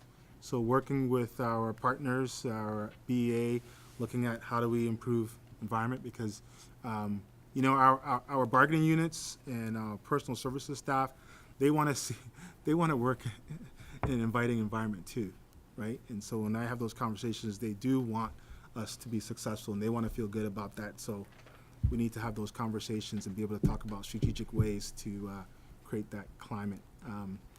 So some of that sort of, I think, rests on my shoulders as well too, as the superintendent, the leader of the organizations, to do some outreach to out there.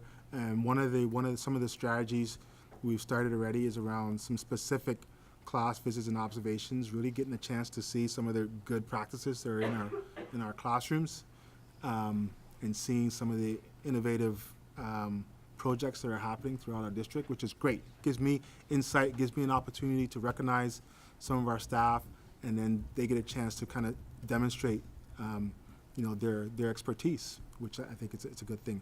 And then school community events, staff recognition and celebrations. We were doing that electronically in different ways, doing staff profiles around things that individuals have done, been recognized for, or things that have happened in the classrooms, things like that. And of course, student engagement. I think when students are in good shape and our staff then respond in that way. So there's some areas there, just for me personally as the superintendent, that I think there are some actions that I need to take in order to help move the climate forward.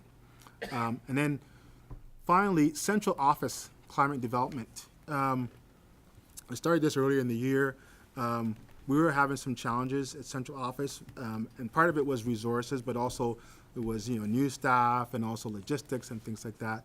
And we did an internal assessment survey with our staff, with our administrators who we service, and our staff, and we got a lot of feedback. And there were two layers: one around our leadership at central office, and also our staff. And we got some really good information. Those are kind of hard to hear sometimes for some of our leaders, but they've been really good conversations, and we've used a restorative practice model. We've engaged with restorative practice expert.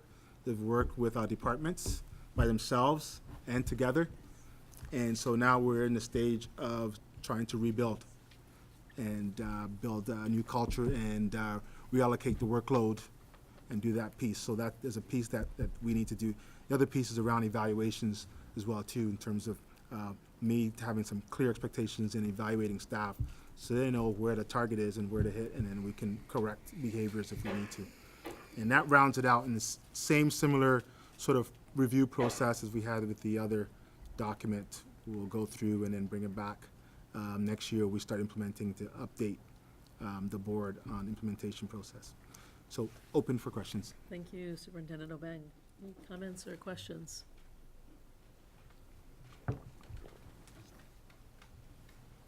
Commissioner McLaren.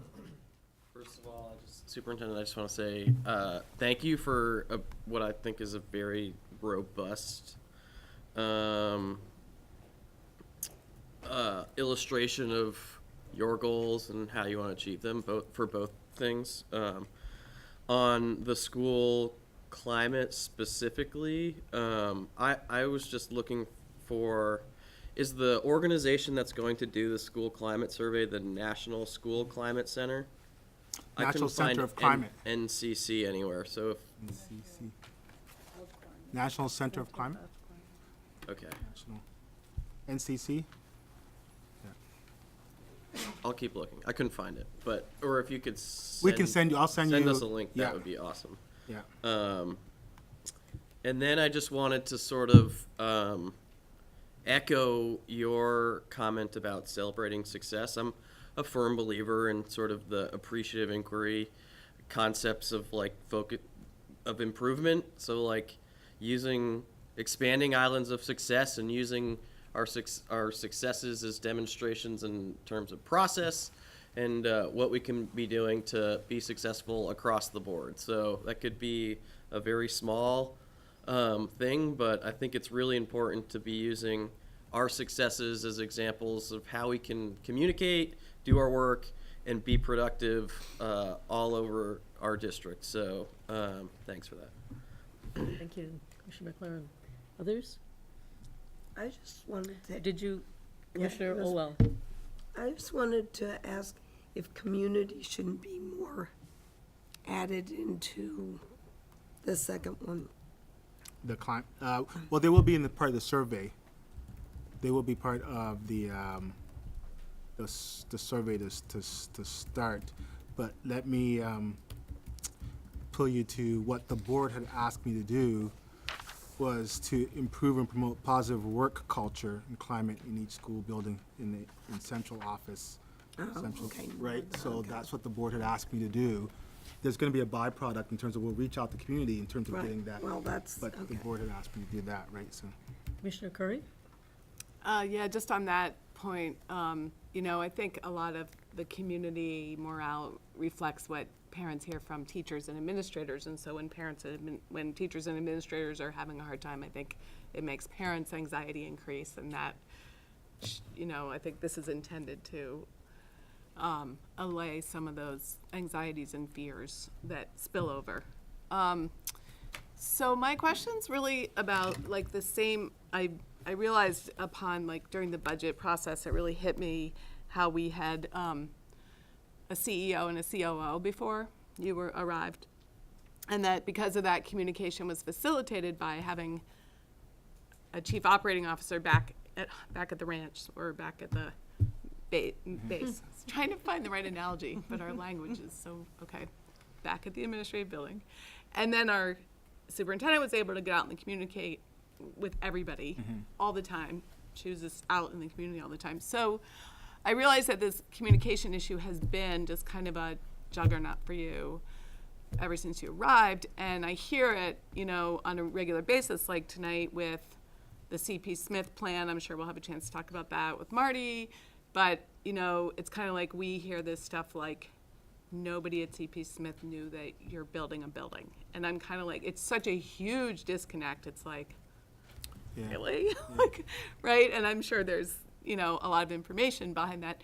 And then the other comment we heard tonight was about, like the interventionists and that kind of, this community functioned because of the expectations the previous superintendent set. This community functioned as if it was a cooperative or something. Like just people's expectations was so high that they'd have access to the decision-making process, and that was changed over time due to, as we know, like crisis, financial collapse, and transition, and then resource shortages. So, I think that's kind of been part of the bumpy ride and feeling like who has access to the decision-making process. And so I never really know, it's like, are people really not getting the information, or are they just expect to be part of the decision-making process? So I would appreciate some clarification about decision-making processes, based on your style, so that I don't end up assuming, or the community doesn't end up assuming you're a dictator the way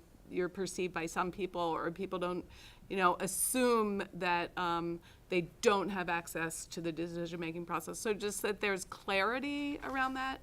And then secondly, kind of just around communication, I'm thinking just about either a communication plan or, like, when you say engage bargaining units, like, how would that actually happen? Like, would that be, you would assign a certain administrator to that, or, like, what actually are the mechanisms for engagement based on communication? So I'm not, like, asking you to necessarily respond to any of this now, but just like that issue seems to keep coming up, and I would appreciate some clarity on it in what your thinking is and how you would approach it, and how to set the expectations for the community. Okay. Or for the client, Thank you for the comment. And I would assume, my expectation was I would lay something out and I would hear comments that I would take away to consider as we move this out. Because obviously, this would be 100 pages if I wrote every single detail of every little thing. But hearing your comments gives me opportunity to consider when we're taking action around that. And the communication piece, you're right. There's lots of theories that says you have to communicate something 7 times, 7 different ways before people actually, take it in. Or sometimes people don't actually hear it until it's close to that, right? So we may have communicated this a year ago. We may have communicated in November when Marty was here presenting.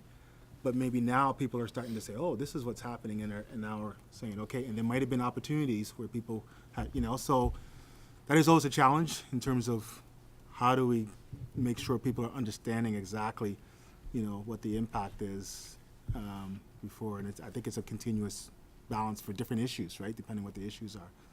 But, yeah. And could I just add to that? So, I mean, that kind of just reminds me of, like, there's probably a board role here. Like, you guys can only do so much. You have so many people that you can only allocate their time in so many ways. And then there's going to be people who, like teachers and paraeducators, can't focus on, like, other information. So there's going to be those surprises. So, does the board have a role there in reinforcing, echoing, distributing information to its district or ward or whatever, to be kind of that backstop, and so that we know you communicated it, and so when someone's coming up, we can say, oh yeah, that was actually sent out to you in the teacher newsletter 3 times over the past year, like something like that, like, just so there's, not this huge disconnect of, like. Yeah, I think we can continue to work to improve that. I think there's always going to be, because I get communications from people who may raise an issue and it has nothing to do with their sphere at all, but they just feel that they need to, right? And it's like, okay, well, they didn't hear about that, but that wasn't the person it's not even going to bother them even when it happens, but they're interested, right? So how do you guard against that all the time? Not all the time you're going to get that, but preventively. Thank you. Any other questions or comments? Thank you very much, Superintendent Obeng. Thank you. And moving right along, next one. Marty? Good evening. Good evening, Marty. Open first, Either, that one, that's fine. Yep. So, this is the time of the year that we typically come to the board and we request pre-qualification approval for contractors as we're gearing up for our summer work. The projects that we're gearing up for this summer are the Edmonds Elementary School C building cafeteria project and the preschool programs, the one that's proposed for the behind Property Services building at 287 Shelburne Road, and also a satellite program on the Smith site. So the preschool programs will be bid out as one package, so that we're working with one contractor versus having 2 contractors building a very similar design program. And the Edmonds project will also be bid out separately, so we could be working with 2 different contractors on both those separate projects. So Vermont bid law requires that whenever you're doing any construction project that exceeds $500,000, you must establish a pre-qualification criteria and publicly advertise for any interested contractors. So this is different than the bid law where we would send out a bid package for any item that we would purchase that is in excess of $15,000, where once we receive those bids, we have the opportunity to choose one of the 3 low bidders based on, checking references or things like that. In this process, you have to pre-qualify those contractors, and then you're bound to choosing the one who provides the lowest bid. So the search criteria that we advertise comes directly from the Department of Education State Board of Ed manual. It's the criteria, the minimum criteria that's established in there for determination of pre-qualification. There's also a timeline that you need to meet where the ad must be placed 90 days prior to awarding those final bids, and the pre-qualification determination has to be determined a minimum of 60 days before those bids are awarded. So we're at least 2 months away from actually awarding those bids, and we still have lots and lots of work in that final design before we're even ready to go out to bid. So this is just a formality to be able to line up those contractors to be able to bid on that on this work. So if we'll look first at the Edmonds project. So we had 8 contractors submit pre-qualification criteria to ask for board approval to be able to bid on that work this summer. Out of the 8 contractors, we're proposing to exclude 2 of those contractors based on, not meeting our minimum criteria, and we're recommending that the board approves approval for Breadloaf, DEW, KR Adams, Negley Chase, and Stewart and Wright and Morrissey as eligible prospective bidders for the 2018 Edmonds School Building Project.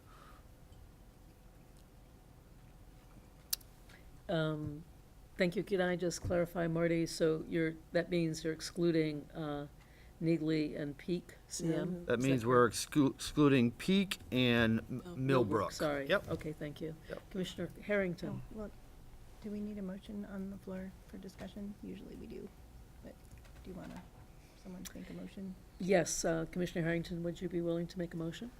I move that we accept the recommendation of the Director of Property Services for the Edmonds Cafeteria Project pre-qualified bidders.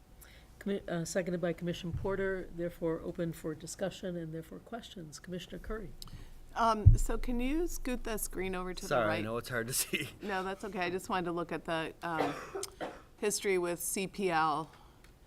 What is CPL? History with Peak CM, or I'm sorry. No, the category of the last column, history with CPL. What is CPL? Sorry, that's our architect, Colin P. Lindbergh. Oh, and so the other question I have is, did you ask about, did you ask about, do they all have a certain amount of experience with commercial construction or institutional construction? They do all have a certain amount of experience with commercial. Did you ask about how much they have? Yes, and the amount of construction with schools varies, and that's what we're focused more on. Correct. Yeah. So with the history of Lindbergh, when it says like last project 2003, have they had other experience with schools, or was that their last project with a school? Which like particular one? Stewart's. Like last project 2003, was that their last school project, period? No, that was their last experience with Colin CPL. Lindbergh, but we're looking at. Is there a column for last experience with schools, or how many schools? It's not identified here. But you do have it. Yes. Okay. And there were no other, so they were all within your tolerance of schools. Yes. Okay. Thanks. Commissioner Judson.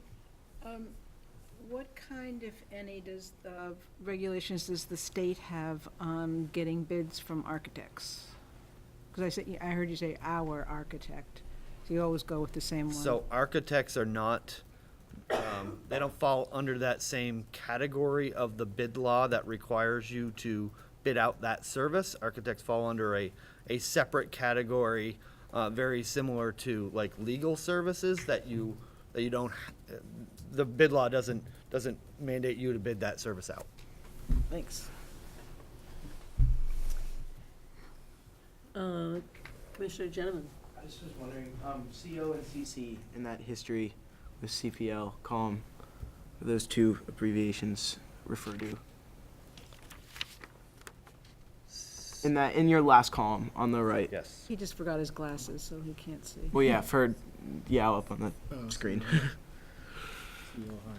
Yeah, here, look at here. Yeah. CO high. He's getting old too, his glasses. Two previous years. Can you see that? Yep. CO high. I'm not 100% exactly what that refers to was from our architect. Yep. I think it is meant to say CP. Does it mean Cost overruns? certificate of, cost overruns high? Certificate of occupancy? Cost overruns high, Cost makes overruns sense. No, sorry, actually, it's change orders. Change orders are very high, yes. What can you Commissioner talk- Harrington. What does that mean? What does that Change mean? orders When you high? do a project, because of the nature of how it goes out to bid, you're getting a price for all of the scope of work that is identified in that bid set of plans. So sometimes there are changes based on, different conditions that were not anticipated. Sometimes there are changes oftentimes on the interpretation from the contractor on how they bid it. So that could drive the number of change orders, and typically change orders are higher than what they would have typically been if they were bid, because of, you're kind of stuck getting that work from that contractor. So is that a good thing or a bad thing? So it's a bad thing to have a high number of change orders, Yet because with every change order, you're paying additional costs than the bid amount. So then why are some people with high change orders still getting recommended here? Because they met the other. They're identifying that company does typically have a higher number of change orders. No, I think she's saying within why They're are still they- qualified. They're still qualified to bid. qualified. It's You not- could have been you could have scoped the project incorrectly, you could have wanted changes. It could be on the side of the client that those changes occurred. Was not necessarily enough of a criteria to not choose them. Commissioner Porter. So, this is in response to what, an RFI? RFP, yes. RFP, all right, So- so this. so we haven't this sent is- out the RFP That's yet, exactly right, yes. that's what I was saying, this Yes. is not this is not a response. An RFQ. No. So this is just narrowing the pack of who's gonna be allowed to bid. This Correct. is not awarding anything. This is just narrowing it so that when it does come down to that, this work is all done. So then it gets down to dollar quality of work and some other things, then, right? No, it only comes down to dollars The at dollar? that point in time. Because you're pre-qualifying them, you have to choose the low bidder. Right, thank you. Thank you. Commissioner Barlow. To mitigate the risk of a high number of change orders, you could conceivably have stricter contract language, right, that would be helpful to the district in not having cost overruns on these things, right? Is that typically what you would do for? Yeah, to try to help reduce the number of change orders is to have much more, to spend a lot of time to make sure you're producing very defined, detailed set of plans and specifications. That would theoretically reduce the biggest risk for change orders. The motion, would you mind reading it back, Carson? I missed it. It was to accept. Would, Oh, yes, wait, I have it. The motion to accept a recommendation by Director Spalding to eliminate two bidders. And I'll get those two bidders that are on there that he indicated. Just a moment, because it doesn't sound Has to as accept. Yes, stated. Okay. I believe I said to accept Director Spalding's recommendation Recommendations. for the pre-qualified bidders as presented to us. That's what I, yeah. Got that? Commissioner Harrington moved to accept the recommendation by Director Spalding. Oh, to eliminate 2 bidders. Am I- No, to accept To accept. Okay. identified qualified bidders. Which are here if you want it. Seeing no further discussion, Commissioner Curry, do you have another comment? You mean these? I have another question. Okay.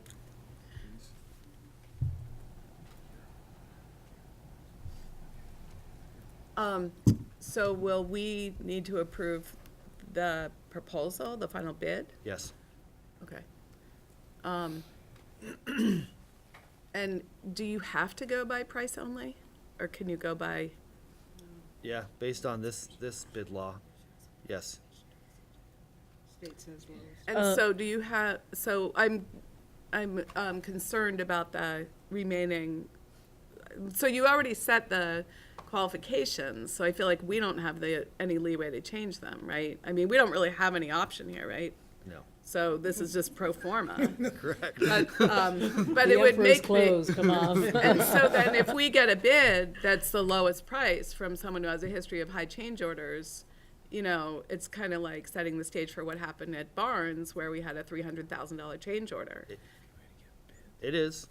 It is. I mean, we're talking about a company that has lots and lots of school experience, but they are notorious for having high change orders because that's something that they have experience doing.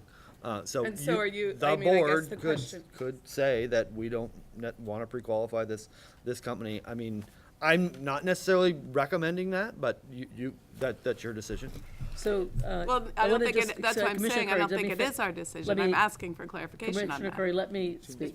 So I want to just clarify, can remove it. Marty. We so can remove it. We can, what you're saying is that our motion could read differently in that we approve a limited set of the pre-qualified, eliminating those who have high rates of change orders. That is permissible? Yes. Okay, thank you. I don't even know that you need to Commissioner- have that in the motion. Right, thank you. Commissioner Wick? So I'm not, sorry. It's your criteria. I don't think any of us is that familiar with the law that you're referencing.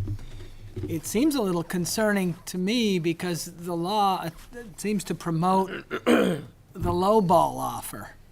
And how do we protect against that? The lowball offer with the high change orders after? How do you protect that? Change the state statute law around bidding. I'm going to follow up on that. So, Marty, that seems to be in contradiction to what we just said, which is that we actually have the ability here to eliminate from the list of pre-qualified those with high change orders. Yep. So we don't need to change the statute in order to do that. And I want to just make a point here. Right. So here's what I think is under the skin of everybody here, which is that a firm could have a low offer, but because it has high change orders, in fact, there are hidden costs that are not visible. And so if we, in fact, really want to protect against that, this is our only opportunity to risk accepting a bid that, in fact, is going to have higher costs as a result of essentially a past history of change orders. So just wanted to clarify, am I correct in what I just stated? So that would be part of your criteria that the board establishes when selecting the contractors. So I'm gonna, just, you don't all mind, I'm gonna follow this up just to be clear. So at this moment, can we amend this motion to eliminate from the list of pre-qualified those firms that have high change orders? Yes. Is that within our ability to do that? I believe you can do that. Okay. Right, you will not pre-qualify those bidders, and consequently, they will not be allowed to bid on the project. Okay. I think it's just, a couple things I want to, if I may, just raise and also let Marty weigh in on. First of all, change orders high is an example of something that the architect, when they assembled this grid, identified as one of the things to be aware of. They didn't consider it so significant that we should not pre-qualify them. I think that's one thing to consider. Also, change orders, they don't just happen by force, which is to say there is a back and forth, a give and take, if you will, between the contractor and the school district in this case. So they can't just say, surprise, we want a change order and we're going to charge you $2 million and you have to eat it. Like, that's not how the process works. So whether or not you choose to remove them, I just think it's important to know it's not as simple. It's not a scam, right? They wouldn't be on this list. They wouldn't still be in business if that was what they're doing. But it is something to think about. And as Marty said, to some extent, we can control some of that by being as precise as possible in the bid documents so that there's no opportunity for ambiguity. But there are other times when, for example, the district comes forward or any particular buyer comes forward and says, we want you to do it this way. And they say, well, that wasn't in your bid documents and that's not what we're planning to do. And then we discuss how to arrive at a change order that would give us what we want, right, and at a price that we can afford and that they can, works for them in terms of their margin. So I also would just say there's a little give and take here. If you remove firms from this list, you simply reduce competition. You increase the probability, or we never know because it's it's a sealed bid. But generally speaking, the more competition that these firms face, the lower bids we're potentially going to get. So I can't predict the future. Commissioner Olwell, I'm going to just carry on and I'll come back to you in a moment. Oh, So Marty, did you want to respond? I just wanted to make a point to Nathan's comment about number of bids. If you don't receive 3 bids, then you have to request a waiver from Agency of Education, and you have to send out at least 3 requests for proposals. So you couldn't narrow the list down to below 3. Great. Commissioner Olwell. Can you not in the contract put in a clause that says that they can't go over whatever we think is okay for extra costs for this project? I mean, it seems to me in houses you do that, so It's a negotiation. I mean, again, they can't force us to take something on, but they can raise issues. The change orders is as much the fault of the client as it is. Yeah. Right. Because if you've ever done renovations, say in a home or something, and they take down your kitchen, and you go, I don't like that. And they go, okay, well, I can change it, but it's going to cost you. You're initiating it, or you can leave it. So it's not just that they're coming, as Nate says, it's not just they're not going to come in and say, oh, guess what? We got your new plans, and now we need to change this wall. It's part of the client's responsibility. Client might say, yeah, you know what, that doesn't work. We do that. So that's where Marty is saying if the much work we can do prior to give them clear expectations, exactly what we want, the likelihood of having to have change orders happen, right? So it's not solely on them, it's on us as well too. We made, right? So I don't see because the architects also included them in there and wanting a range of options, hopefully then we can get a competitive number that'll get the job done. I would sort of support Marty's recommendation, but the board could reduce. We are able to take those out if you wish, but I don't think it's significant enough to reduce the scope down to like 3 or 4, right? Commissioner McLaren, Commissioner Wick, and then Commissioner Curry. Sorry, I'm sort of processing what they were just talking about. I do think, it's important to know that this is our opportunity to engage in what we consider pre-qualification as a board, because we have to make these decisions. That's why Marty's coming to us and not making the decision on his own. I don't feel like I have enough information about what CO high means from the architect to sort of second guess their assessment that they are pre-qualified. But we might, at a future date, want to have a longer conversation about the values we want represented in our pre-qualification criteria, because I think Marty said this is what the state requires, but we could do more if we want to. And I do recall a previous conversation around hiring local labor or people that use fair labor practices, things like that. And so it might be something to add to our ongoing list of conversations at future board meetings to how we want to approach these projects that represent the community and the values we have. Commissioner Wick, and then Commissioner Curry, and then Commissioner Judson. I would temporarily yield the floor to Marty because he had his hand up sounding like he wanted to respond to. I just want to make a comment about one of these companies. So I work directly with one of these companies that is indicated to have high change orders. I have not worked directly with the other one. That particular company that I'm referring to has a reputation of having high change orders, number of exceeded number of change orders, and or when you actually have to do the work, they charge a higher price. My particular experience with them in the past, because I was able to manage that. I did not have a high level of change orders. Our architects working with that contractor in this district has had past experiences in this district where they had 2 projects going on, and out of the the same summer, out of the 2 contractors for work that was very similar, one was exceedingly higher than percentage-wise than the other. My particular experience with that company was not that wasn't the case. So I would say I would recommend keeping them on this list, and that I will manage that as if they were chosen as a contractor. I will manage that through the construction process. Thanks. Commissioner Wick? Oh, thank you, Chair. Quick question for Marty, and then I'll make my comment.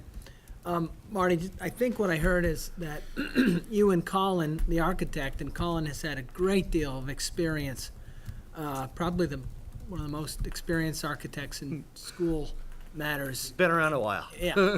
So is it true that you and Colin have sort of vetted this list? Yes. And together you and Colin have decided that this is what your recommendation is, notwithstanding high change orders, et cetera. So I'd be inclined, if that's the answer, although it is a little concerning, I would be inclined to accept your recommendation because I don't feel like I could make a better decision because I know so little about it relative to you and Colin. That's accurate. Commissioner Curry?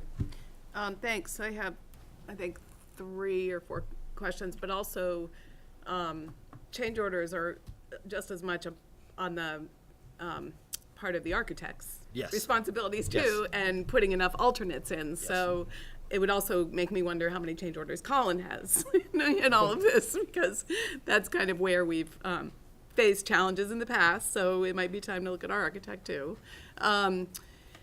And secondly, I was a federal procurement officer for 5 years, and so my question about that is whether the state allows for the lowest responsible bidder, which is different than lowest cost. And if you are familiar with the lowest responsible bidder criteria. I'm not.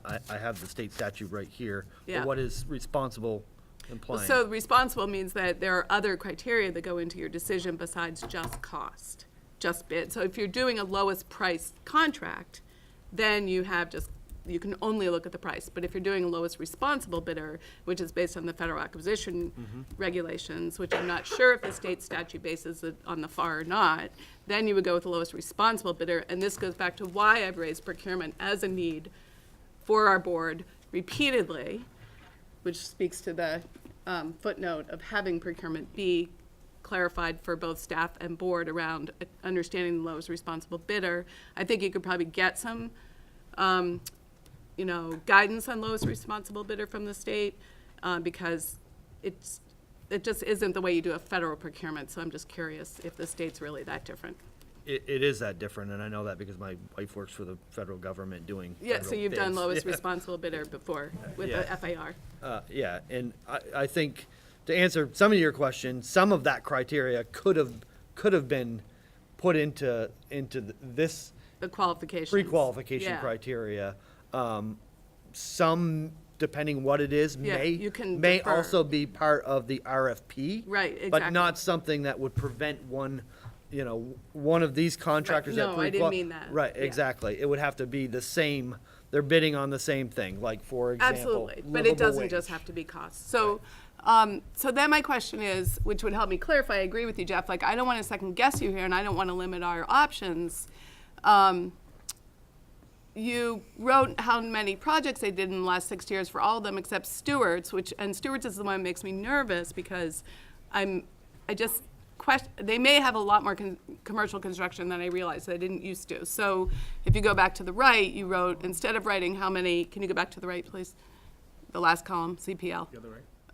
You wrote, these other ones had 5 school projects in the last 6 years. With Stewart's, it just said last project was BHS. So how many projects did they have in the last, whatever, since 2003, do you know? So I guess that would be the only one I'd be They're- inclined to disqualify, but I don't want to I don't want to second guess you either. You're doing average Autumn Green yearly- out in Essex, Liz. I'm sorry, can you let Marty answer the question? their average yearly construction is $17 million. But I mean, the school projects that you have, history was CPL, I'm sorry. Okay, gotcha. So their average is 17 million a year for school projects, is that what you No, said? total projects. Oh, total, but you don't know if that's commercial or residential? I have that detail. I don't have that detail in front of me. Okay. All right, thanks. Commissioner Judson? I'm thinking about the possibility of, maybe we would want to go in the future to discuss the idea of going back to having a committee to work on this, so that the whole board doesn't have to be involved in the decision. And I'm partly thinking of that for Marty's sake. I'm also wondering, Marty, how has it been not having the committee that you had to meet with before on a regular basis? I bet you love not having to meet 3 extra times, right? No, actually, so if you're just looking for my opinion there, I understand the concept of the restructuring, but I also understand the challenge of bringing information to a board Right. that they haven't had the opportunity to discuss prior to. So Right. that's why we're at where we're at now, where we were able to discuss those things through committee. Right, right. And then the other thing is that I'm not afraid at all of change orders with past experiences that I've had with construction. I won't go into the details, but, because they can come from either well, we've already talked about that. And you're gonna get change orders, that's Yeah, part of the process. change, Yes. yeah. Commissioner Porter? Yeah, I also have no problem. I've done a lot of construction, and some of them going good, some of them have not. But you also end up with the problem with, if you don't go through this as the LPTA, and this is the technically acceptable part of things here, right? We're not looking for lowest cost here, we're looking to see if they can do the job. So going through this part allows you to get to the low cost bid. I've chosen the lowest bidder, and he had shrunk his margin down so far that he could not absorb any changes. So everything was a change order beyond that. So it can go, it can go both ways. Most of them all have the same material costs, most of them all have the same labor costs. And if you get a good architect that's speccing this out, your labor and material are usually very, very close to like for like, unless they're going out of state to buy it, which is not what we want to do. But you get down to how much margin you have to absorb my wishes or the architect's mistakes and so on. And so the lowest cost on my side of things has usually seen the greatest change orders, because there was no margin there to absorb any of them. It's not always a thing. One of the points that I just want to bring up is that we actually have this, we're going to be going through this shortly on our governance and our board policies. Whereas I'm afraid we're getting into something that we shouldn't be getting into. This is one of those things that we have pretty clearly spelled out. And certainly, I'm not drawing a line in the sand here, I'm just opening for discussion. But I think we're getting into something that none of us are construction cost accountants. And so I'm wondering if we're getting into a discussion that we don't belong in, or we're just grading the area or something like that, and we could potentially make a mistake that would go against all the rules. So I'll just make one final comment. I think that the board's role is deeply involved with finance. And so we have an important oversight role with regard to decisions that are made that incur financial costs to the district. And I think therefore that in particular is the focus, I think, of our decisions. I'm going to make this comment for the remaining members of the board and the new board coming in.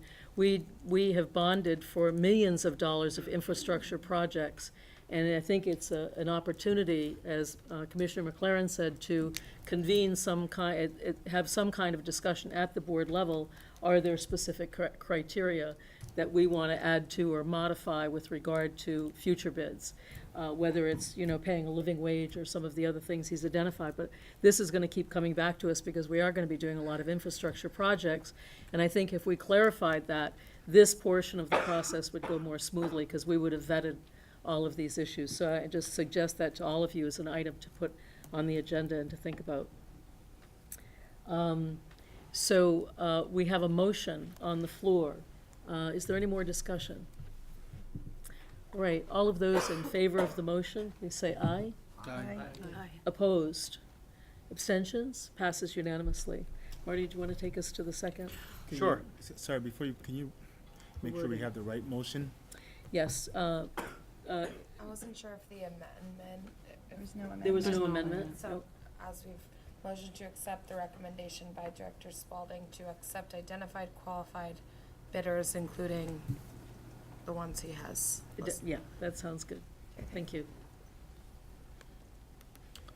So for our preschool projects, we receive 6 requests from contractors to be pre-qualified. We are recommending to choose 5 of those contractors for approval. Those contractors are Breadloaf, DEW, Negley Chase, Stewart, and Wright and Morrissey as eligible prospective bidders for the 2018 pre-K package. Commissioner Harrington, would you like to make motion before we have discussion? Yes, I move that we accept Director Spalding's recommendation to accept Breadloaf, DEW, Nagley and Chase, Stewart, and Wright and Morrissey as eligible prospective bidders for the 2018 Pre-K Center and Satellite Program Projects requests for proposal. Is there a second? Second. Commissioner Porter, discussion. Commissioner Wick? Oh, thanks. Quick question for context. How large, roughly speaking, is this project, the preschool project? Yep, so this is roughly, what we advertised was up to $5.5 million. 5.5 million? Correct. Thank you. Commissioner Curry and then Commissioner Barlow? So my question had to do with the comments that we heard from the CP Smith teacher, if someone could speak to those concerns about displacing Responsive to the motion. fields, lawns, amenities, communication. I can Commissioner Curry, speak to some I of that. apologize, but it's not responsive to the motion. I'd like to stick to the motion, and maybe we could have it So after. then my question is, could you please speak to the way in which the this plan for construction was communicated to the teachers and the elements that are involved in this plan, specifically related to construction of the building and displacing other site amenities as a result thereof? Yes? I Marty, can yes. respond to that. So this particular project, well, first of all, building a brand-new building requires a lot more work than just renovating an existing building. And this is also something that was proposed only, a few months ago. So there's lots of details that we need to work out around many, many, many different factors that involved all of our engineers, as well as we're doing a traffic study, and we have lots of, compliance things that we need to meet around zoning, such as, setbacks. We got to work through the stormwater details. So what's been presented out there at this time is really all was presented to this board in November, which was a conceptual plan where we took a box and a parking lot and we plugged it on an aerial site plan. So there's still lots of things that we need to work out before we come up with a final plan that we're ready to present to the community. Because of these projects being required to go to DRB, we will also need to present all of these things at many, once we apply for a permit, which will be relatively soon, but there's still a lot of work that we're trying to work through to come up with that final plan before we apply for a permit. We're going to have to present them at an NPA. We're going to have to present them at Technical Review Committee. We have to go to Conservation Board, and then ultimately DRB, which could require multiple hearings. So there's going to be ample opportunity to present this plan, but right now we're working diligently to come up with a plan that is concrete before we present it publicly. So we've gained feedback specifically for this preschool program, mostly with the preschool department, because it really affects we're working out all the interior plans with those programs with Stacy and her staff, but less detail with the Smith staff, because the placement of the structure in the parking lot is going to be dictated by a lot of other components that we may or may not have any control of. Let me just add a piece to this, because one of the things I guess is critical is in terms of who do we engage and when do we engage, right? Engaging a grade 2 teacher around this stage is not the appropriate timing. Marty has gone out and talked with the direct impact, which are preschool staff, around this and had that conversation. Some people are worried about displacement of students. These are other tangential issues, right? But the actual construction and work, we start with the group that's impacted, which is preschool. They should have the right of first sort of feedback in terms of what's it look like. And then the rest of the staff, a grade 2 teacher, a grade 5 teacher that happens to be, it's not going to change their work in any way in terms of their work. They may have some comments to say, but I think the people who are be most concerned are people whose work is going to be changed, which would be the preschool. And I think we've started there. But there's opportunity for others to weigh in along the process. But I think we have to be careful around the, the stage of when we engage everyone, because it's not appropriate in order to get the work done in terms of trying to engage everyone at certain stages. There are critical people that we do need to engage, and then everyone gets an opportunity with the comments that Marty said in terms of the stages across. But we have to be careful about otherwise we will never get any of these projects done in terms of having to engage. And the other piece is we also need to target expertise, right?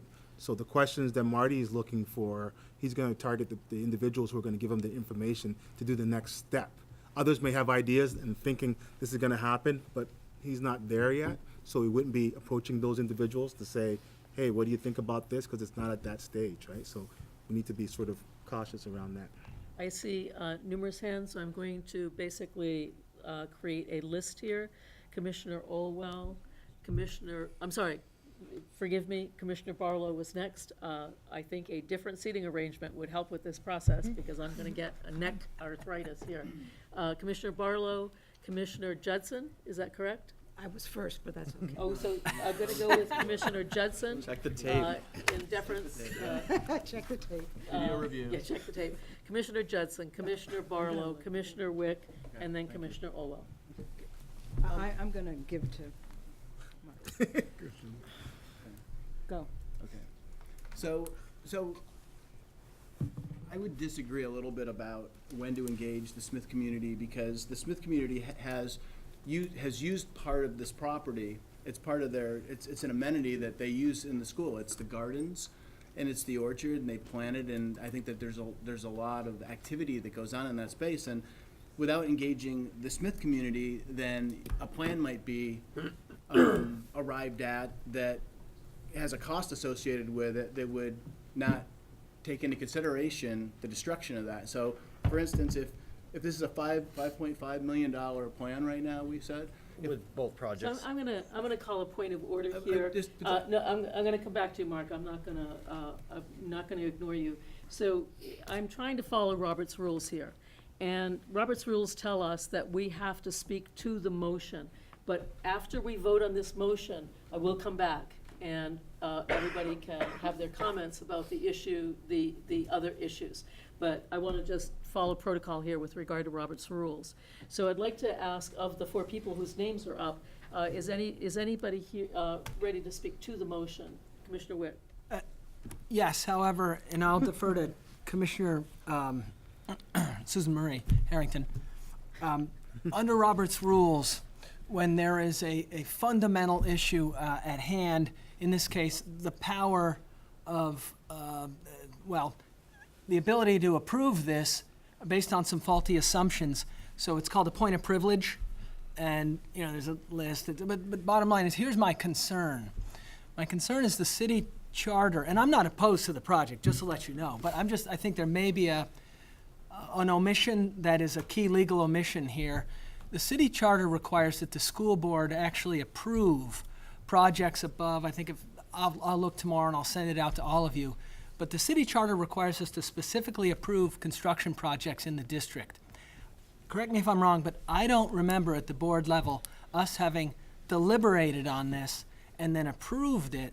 And without that, we don't actually, the super does not have the power to just say, we're going to do a $5.5 million construction project. So I do not believe we have the super has the authority, and we have the authority, or that we should be going down this road when we don't have the assumption underneath us, because I actually had to face some pretty embarrassing questions over the weekend about this project. Somebody called me up and said, when did you approve it? What do you know about it? Blah, blah, blah, blah, blah. And I said, I'm sorry, I don't remember approving this. Okay. I only first heard about it in November. Thank you. I'm going to go to the superintendent. We did have a detailed presentation.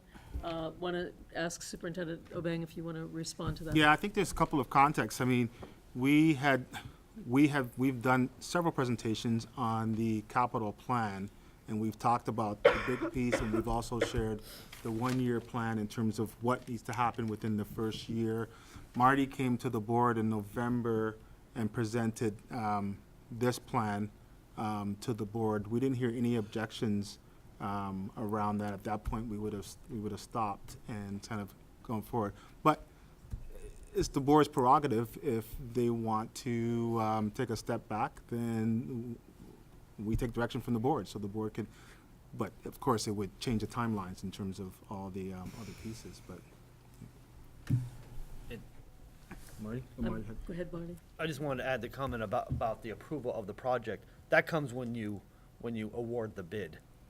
So it's typical that you're really not approving it. You're approving administration to move forward with a design, but you're not actually approving the project until you receive the bids, which would be the next step after this. Thank you, Which will be in Commissioner. 2 months. I'm sorry. Commissioner Kleeman, did you have your hand up? Not before. Yeah, I did actually. And I've just completely gotten. So this is mandated that we need to have these pre-K availability, right? That we have to have pre-K in the school, a certain number of classes or rooms for a large number of students, because it's universal at this point. So I'm guessing even all the wonderful childcare centers in Burlington cannot accommodate that, which is why we need to build these. So there's really not an approval for that type of thing. It's something we have to do. And I'm assuming that these sites were chosen with a lot of thought put into it by our experts that we have hired, and I want to go home. This is, I'm sorry. I'm a little bit tired. If we trust these people. They know what they're doing. And I've seen this time and time again where we send them down a path and then say, oh, but we don't know now because we don't know that you're really doing what's best for us. And this is making me crazy, and I'm really sorry. It's been a long day and a little bit frustrating. And I'm sick, so I want forgive the to outburst. just see, thank you, Commissioner Kleeman. So I want to just reiterate what the superintendent said and Mark, and see if this can give us some clarity. So what Marty said to us is that the point, a lot of this is around timing, whether it's engagement, whether it is approval of contracts and so on and so forth. And I do think, just for those who are remaining on the board, this speaks to the need probably of some specialized expertise on the board to interact with the district and maybe reinstituting the infrastructure committee. In any case, the point that Marty makes is that our decision as a board we have made no comments to slow down this process or to disagree with the projects that have been identified and described to us. We had an extensive presentation, I don't know if it was November or December. The point at which we would make a decision as to whether to go forward with this project would be once the bids are in, at which point, is my understanding, that Marty would bring to the board the bids as well as a detailed plan. Am I correct, Marty? Yes, that is accurate, though. All right, so that is we do what is every on year. the table for us right now. Commissioner Curry? So could you help me understand why we're pre-qualifying contractors, or why we're being asked to pre-qualify contractors when we haven't submitted the permit application and gone through. We haven't even begun permitting, so I'm a little confused why It's we're all about qualifying. timelines that we need to meet, and this particular So when's particular construction cease? timeline is greater than the DRB timeline because of the 90-day State guideline. requirement to place the ad and the 60-day requirement to award the pre-qualification before you receive the bids. Right. And we may not be bringing the bids forward in 60 days. It may be 70 days, but. And so is your expectation that you're gonna make it through 2 months at least, the DRB, the TRC, the MPAs, and the Conservation Board in 60 days? Is going to be very, very tight. That is correct. Yeah. So I guess I'm feeling ill-equipped to vote on this, now that I understand your timeline and the amount of work that has to be done, and knowing the permit process in Burlington. I guess, you know, I'm just really unsure what to do. I would like to move that the motion be postponed, that we postpone this matter until the board has more information. I just feel like you know, the first qualifications, I was like, okay, that's Edmonds. I've heard a lot about Edmonds. This one, having heard you say that we don't have plans for permitting, we don't have an application in, we don't have all this stuff in motion. Liz, let him explain what he was going to So, if I might react to that. Yeah. So you're correct that this particular project, we probably won't be prepared to receive bids the same time as we'll be receiving bids for the Edmonds project, though we're bringing this forward at the same time.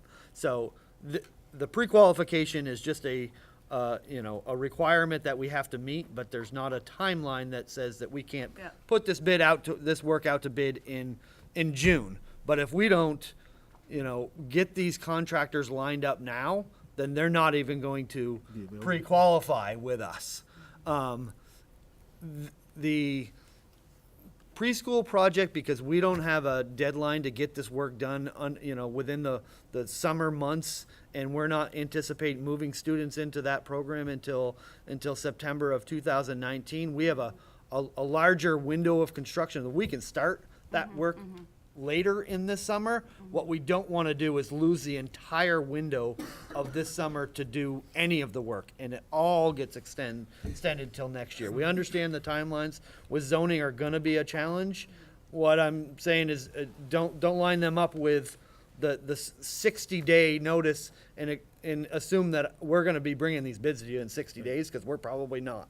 But that doesn't, there's not a reason to prevent you from doing this now rather than later. That only hurts our window of steps that we need to meet. Let me just add, there's a couple of other issues though too, because I disagree with Mari that there is more of a sense of urgency because the plan has a domino effect.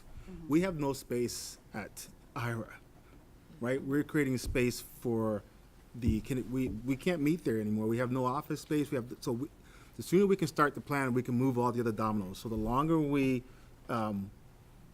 extend the plan, there's going to be a point where we're going to say, we don't know what to do. Where are we going to put staff? Where are we going to put these additional students if we're moving it out 2 years or so, right? So there will be an effect down the road if we have some room, but if we extend the timelines even longer, it's going to be a tipping point where we have no place. And you've all been to the building. We no longer meet there because there's no space. We have no space for staff that we want to bring in even. We're going to have to make those moves at some point, right? So I want to just summarize a moment, just to clarify where we are. So my understanding from Marty is that we could take this step to approve the pre-qualified list, which in no way further obligates us to approve the precise building plan. It simply gives you greater flexibility, and we still would have the time to more deeply interrogate what the nature of the project is and so forth. Is that accurate, Marty? That is accurate. Okay. I see Commissioner Olwell's hand, and I'm sorry, so forgive me. because I'm not terribly experienced at this, and I keep messing it up, but And your neck I hurts. want to be clear that there were several people on board here, and I'm sorry, Commissioner Olwell, I have to go back because it was actually Commissioner Judson who was first, and I'll come to you next, sorry. Just want to make sure that, I want to be clear for the record that this project is critical, and that the belief from some people that it's going to ruin their playground, their this, their that, because they saw a square put on their playground. I just want to hear from you specifically that that square was put there just as this is the size in relation to CP Smith, and it's not going to be taking away playground space and all that. We will not be taking away any programs That's all I whatsoever. wanted, that's You what know, I figured. It may require moving playgrounds from one location to another. It may require, moving, gardens or berry bushes from one location to another. But we're looking at all of those details and trying to figure out a way to reduce, Thank any you. impact, Yeah. and whatever we need to replace, we will propose as part of the project to do so. So it's probably a better initiative than what we currently have. Great, thank you. Commissioner Olwell. Yes, I had asked back when you gave the presentation, or when Marty gave the presentation on this, if you had contacted and been and advised all of the child care centers, et cetera, and talked to them in the city when we are building this. Did that happen? Because I've Yes. never heard back from you whether, So our director of preschool, Stacy, she's been in contact with Marty. She's had a meeting with childcare providers. There were things out in the community. They've met with them.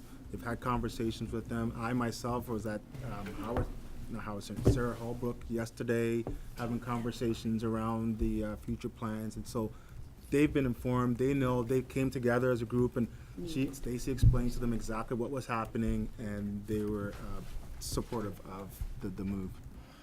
Commissioner Serino, I'm gonna call a point of order on this. I know we have a lot of questions, but the only question out right now is, does this organization be disqualified from bidding? That's the only question. And I know we have a lot of questions, but I know they keep bringing up, right now, we're in the middle of the motion, and the only motion is, do we accept the recommendations? That's it. Right. So that's the Agreed. only thing we should be talking about, do we or do we not? Is there any further discussion on this particular motion? Commissioner McLaren? So I won't accept pre-qualification for any bidder that I don't know that we have the distinct authority to grant a bid. And so a simple yes or no question, someone suggested that they weren't aware that the capital bond could be used for this purpose. That was my understanding, that it was fine. Is that can we use the capital expenses that we put out to vote for on this? Yes, and it was part of what we presented to the community. Great, that's what I thought. Okay, seeing no further discussion, all those in favor of the motion, please say aye. Aye. All those opposed? Abstentions? Thank you very much. The motion passes unanimously. Just want to add, first of all, thank you very much, Marty, and hopefully this has given you a flavor of some of the questions that the board will have as we go along. And so, although this was, Quite a flavor. I think, felt a little bit tediously, it was, yes, very flavorful and spicy. Yes, indeed. So I think that will at least prepare us going forward for the discussion that needs to happen here for the board. Commissioner O'Bang. I'm just wondering, I just need a Commissioner nod. O'Bang. Not from the board. One of the things I know I've had in the past is when we've had projects, we've established the timelines so we can see what happens. So you know the project's a year and a half. So when the board decides, well, we're going to hold up this piece, then you can look at it and say, okay, that's going to move our timeline to. So I'm wondering if having some of that kind of information in the future would be helpful for boards to understand the process, because I think it's the process piece. Like sometimes, we spend a lot of time on one bit of the process and not understanding how it connects. Would that be helpful, or is that a waste of our time to do something like that? I think that, the absent the infrastructure committee that might have kind of absorbed that information, actually the timeline, when various actors are going to be consulted, will help answer a lot of these questions. Yeah, thank you. Can I comment on that, or should I wait for the meeting evaluation? I'm going to just say let's move on, and you can, at the meeting evaluation. Yeah. Superintendent O'Bang, good news? No, there is a consent agenda item that, is it not? Sorry, No, yes, there's no the good news. financial reports, thanks. What did you pull off? Financial report. Oh, okay. Commissioner Wick, did you have a question about that? Yes, thank you. It's very brief. As I was looking at the cash balance, it seems presently it's much higher than it has been at this time a couple of years ago, and last year and 2 years ago. To what do we owe the good fortune of having apparently a lot more cash on hand than we had? I can't say with any precise degree exactly what or why, other than that we try to be careful with how we manage it. There's a lot of factors that go into that, the timeliness of filing certain reports with the state and when, which generates their payments to us and all those sort of things. But one thing that I think, again, I'm not saying this is exactly why, but I think it's important for people to know is that the city of Burlington changed the timing of its tax collections also. And so I think that's one of those things that's kind of helped us, and in terms of being able to manage our cash flow, it's just one of those things. If they're collecting and remitting money at different times, it can help us manage our cash flow.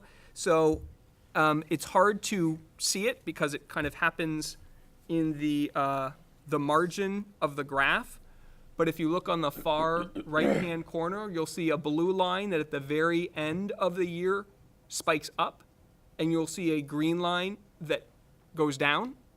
So the green line is the older of the two lines. The blue line is just last year, so that's how we ended last year. So because the city added a fourth collection and disbursement of funds, you can see that we actually got a payment there at the very end of the prior fiscal year. So instead of being down below $5 million, we jumped up to a little less than, slightly under $10 million. So in terms of just, in essence, we have more of the money ahead of time. And so there's just that to keep it, some of it might be like, yeah, we're doing a really good job managing this, that, and the other thing, but I don't want to take credit for the whole thing when the reality is some other factors have changed that just, frankly, give us more cash to manage earlier in the cycle. Awesome, thanks. Any other discussion? Commissioner Curry? And I believe, if I'm remembering correctly, our goal was to wean ourselves from the line of credit, so Yes. this helps us achieve that. Yeah, I mean, it definitely helps us achieve that. We still have the line of credit, Sure, absolutely. but we're not in a position where we could say we're never at risk of needing to borrow funds. Right. But obviously, to the extent that we're able to maintain successively higher cash balances kind of on average, and really it's less about the average, but it's more about avoiding the depths of the troughs, then we will need to have less of a security. We already scaled back that line of credit from $10 million to $5 million, which saves us money in authorization and borrowing costs. And to the extent that perhaps at some point I'll say, well, maybe I'm only going to ask them for $3 million or $2 million, that will save us a little extra money. But the real savings, of course, come in simply not borrowing at all. Exactly. So. Why pay your bills with debt? Thank you. Any other discussion? I'm going to consult my advisor. Do we need a motion to accept this? Yes. Okay. Can I have a motion to accept the financial reports?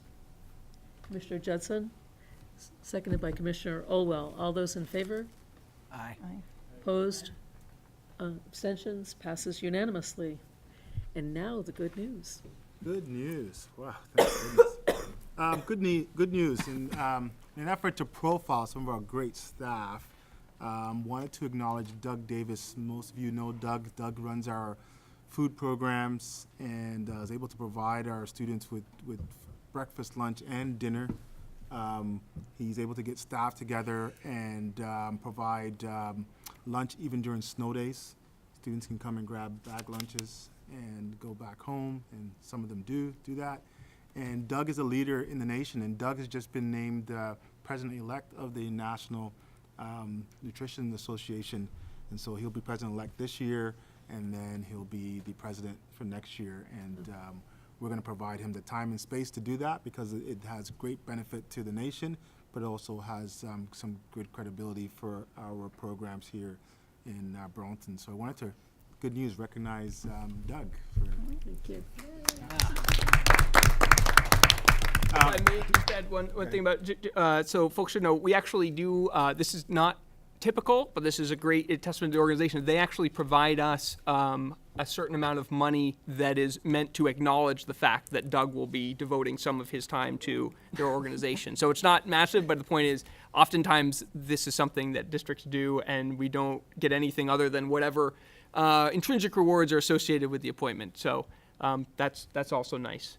And pay no attention to the stories about his contacts with the Russian Food Service Association. That's completely it's fake news. I do have a second part to the good news. Okay. The board have heard me on a number of occasions talking about the implementation of an international program. International. How come he can hear me? You can't. Right? International.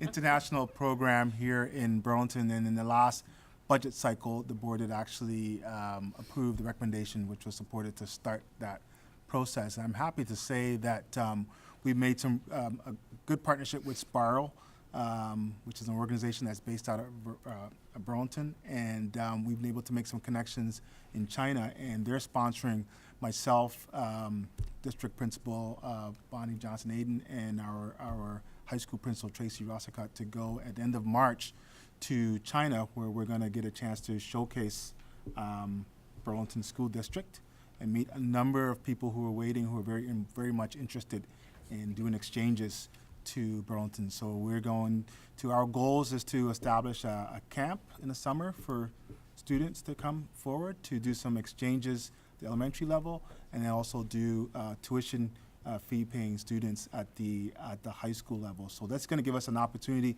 to have that cultural exchange at the same time generate some revenue that we'll be able to infuse back into our district. And they're so very much interested in what we provided so far that this trip is totally covered and sponsored by the organizations there. So there'll be no cost to the district or the board for our trip and our exploration, and I will be happy to give updates when we return and our next steps in terms of following through on that initiative. Great. Thank you for a great report. Commissioner Harrington. I would like to make a quick motion, which I hope would be universally acclaimed, that we ask our chair to communicate our gratitude to our food services employees for all the work they have done to keep our students fed. I mean, they've done a lot of extraordinary work with the number of snow days and the strike, and I don't think we've ever seen anybody from food services besides Doug Davis come speak to us. We have not communicated much directly to them, so I would like to express our gratitude to them for all the work they've done to keep our students fed. So, is there a second? Commissioner Barlow, any discussion? All in favor? Aye. Opposed? Abstentions? So moved. Great. Moving on to the next item on the agenda, I just want to remind folks that it is past 9 o'clock, and I'm hoping that we can wrap up everything by 10 p.m.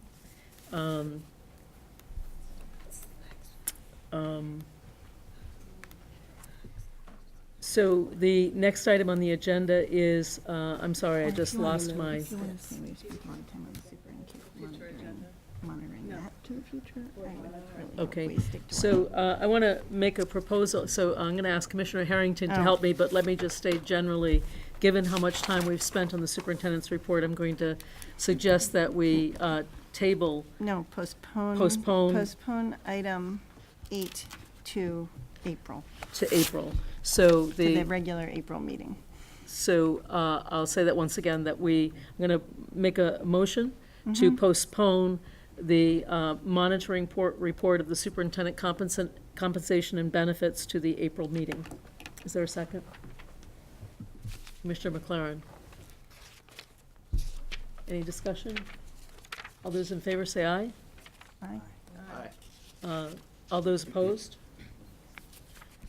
Abstentions? Okay, the motion passes. So moving on then to the board's monitoring of its own policies.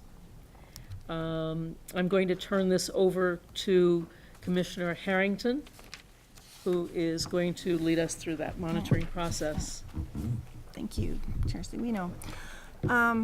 So there's 3 policies on our monitoring for tonight, and I suggest we consider them out of numerical order, but start with policy 4.1, which is on governing style.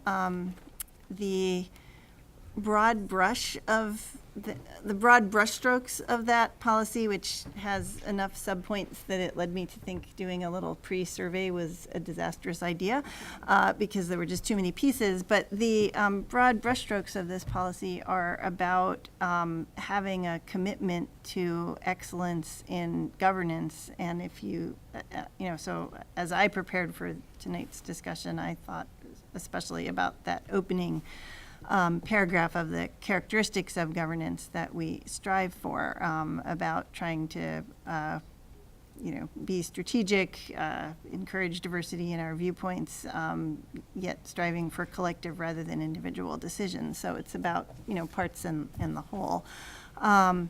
Obviously, this is the last regular meeting of this particular group of commissioners, but policy monitoring is about looking backwards as well as looking forwards, evaluating what we've done in order to make the institution of the board better able to work in the future. So for those of us for whom this is the last time we may be monitoring policy 4.1 together, it's a chance to think about where we have been, but to do so in the spirit of leaving those who will come later with a deeper understanding that will be carried forward and reinterpreted, of course, as other commissioners take some of our places.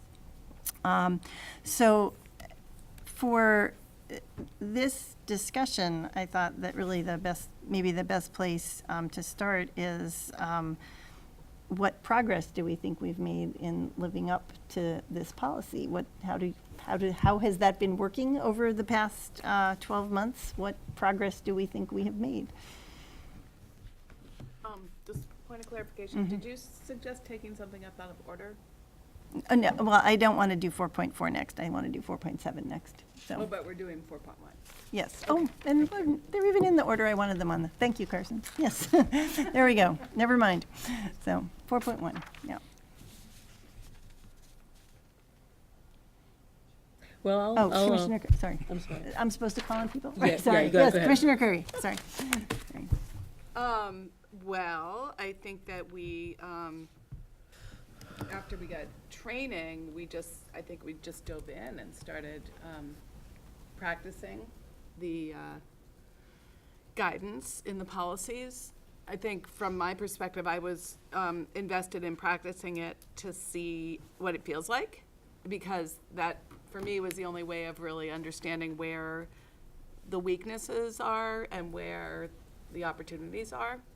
So I found certainly that it was liberating to get out of the committee structure where there wasn't a blueprint, there wasn't really a roadmap, and the committees didn't really map up to any broad strategic vision. So I found it really helpful to, and I was on the board when there was a strategic vision and there was supposedly a roadmap, and we met with committees and there was never any real, it didn't really ever feel like we were making strategic decisions. It felt like we were reviewing operational decisions and had a lot of opinions about operational decisions, and that didn't ever really move us forward. So I appreciated the liberation from that from feeling like kind of just cycling around and around and not getting anywhere.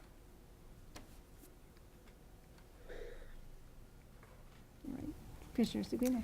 Yeah, I think, a couple of things that have been really significant, and one, I look here at this policy, and it says proactivity rather than reactivity. And I think that one of the benefits of this has been for us to have longer range planning and more comprehensive planning. One of the things that is, in the past boards, has been most dysfunctional is its reactivity to the crisis of the moment, and often feeling compelled to make decisions without sufficient information. And quite frankly, Commissioners Kleeman and Porter reminded us again tonight not to get pulled into being reactive. So I think although we've made progress, that I think the ongoing challenge of the board is to continue to recognize the distinction between its role and the role of the superintendent. And I think examples like the public comment tonight lead commissioners to rush to judgment, to feel anxiety, to want to dive in and fix things. And I think that is really where rehabilitation and discipline is really required, because there is always more information that's available than often we hear in the public comment, and also our distinct role is not to run the district operationally and to be in the schools. And so my sense of this is that we're doing a bit better, but there's a ways to go in order to really fulfill the guidelines around the governance style. Yeah, Commissioner Porter? So, I think we've really done a fine job on policy governance, and I'll tell you why, because we're so critical of ourselves with it, right? That's actually in here. It says we are going to question this. We are going to continuously be willing to adjust it, right? We spent, and you know what? We've had different monitoring. We have the monitoring of Superintendent Obang. We have the monitoring of ourselves. Guess where all the conversations take place? It's the monitoring of ourselves, right? Mainly because he does such a great job of doing his presentations. It's not, we can question things, and most everything's there. But we have some of our deeper discussions about not only policy governance, the ends of policy governance, but also the process itself. What are we doing wrong? What are we doing right? How do we make this more logical and more pragmatic? So I think that is a proof that we are doing a good job with policy governance, and that we're never accepting that we're already good at it. We're always accepting that maybe we always just need to improve on it. So I'm only talking on 4.1 right now, but I think we've made great progress on the preparation for meetings. I think it's worked out well in that Superintendent, Commissioner Harrington, you've oftentimes let us know ahead of time what we need to study up on before we get there. I think we've often looked to see if we needed to change any of the governance process policies.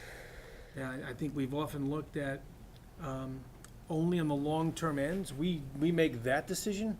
This is the end, right? And then how he delivers to that, we've always been very much, well, you own it, so this is what you better make this work, right? But I think we've held our ground on what was the pureness of policy governance. I think we've concentrated on the right things rather than how he did it. We've concentrated on the end. So I've been very pleased with how everybody's done it. Commissioner Judson?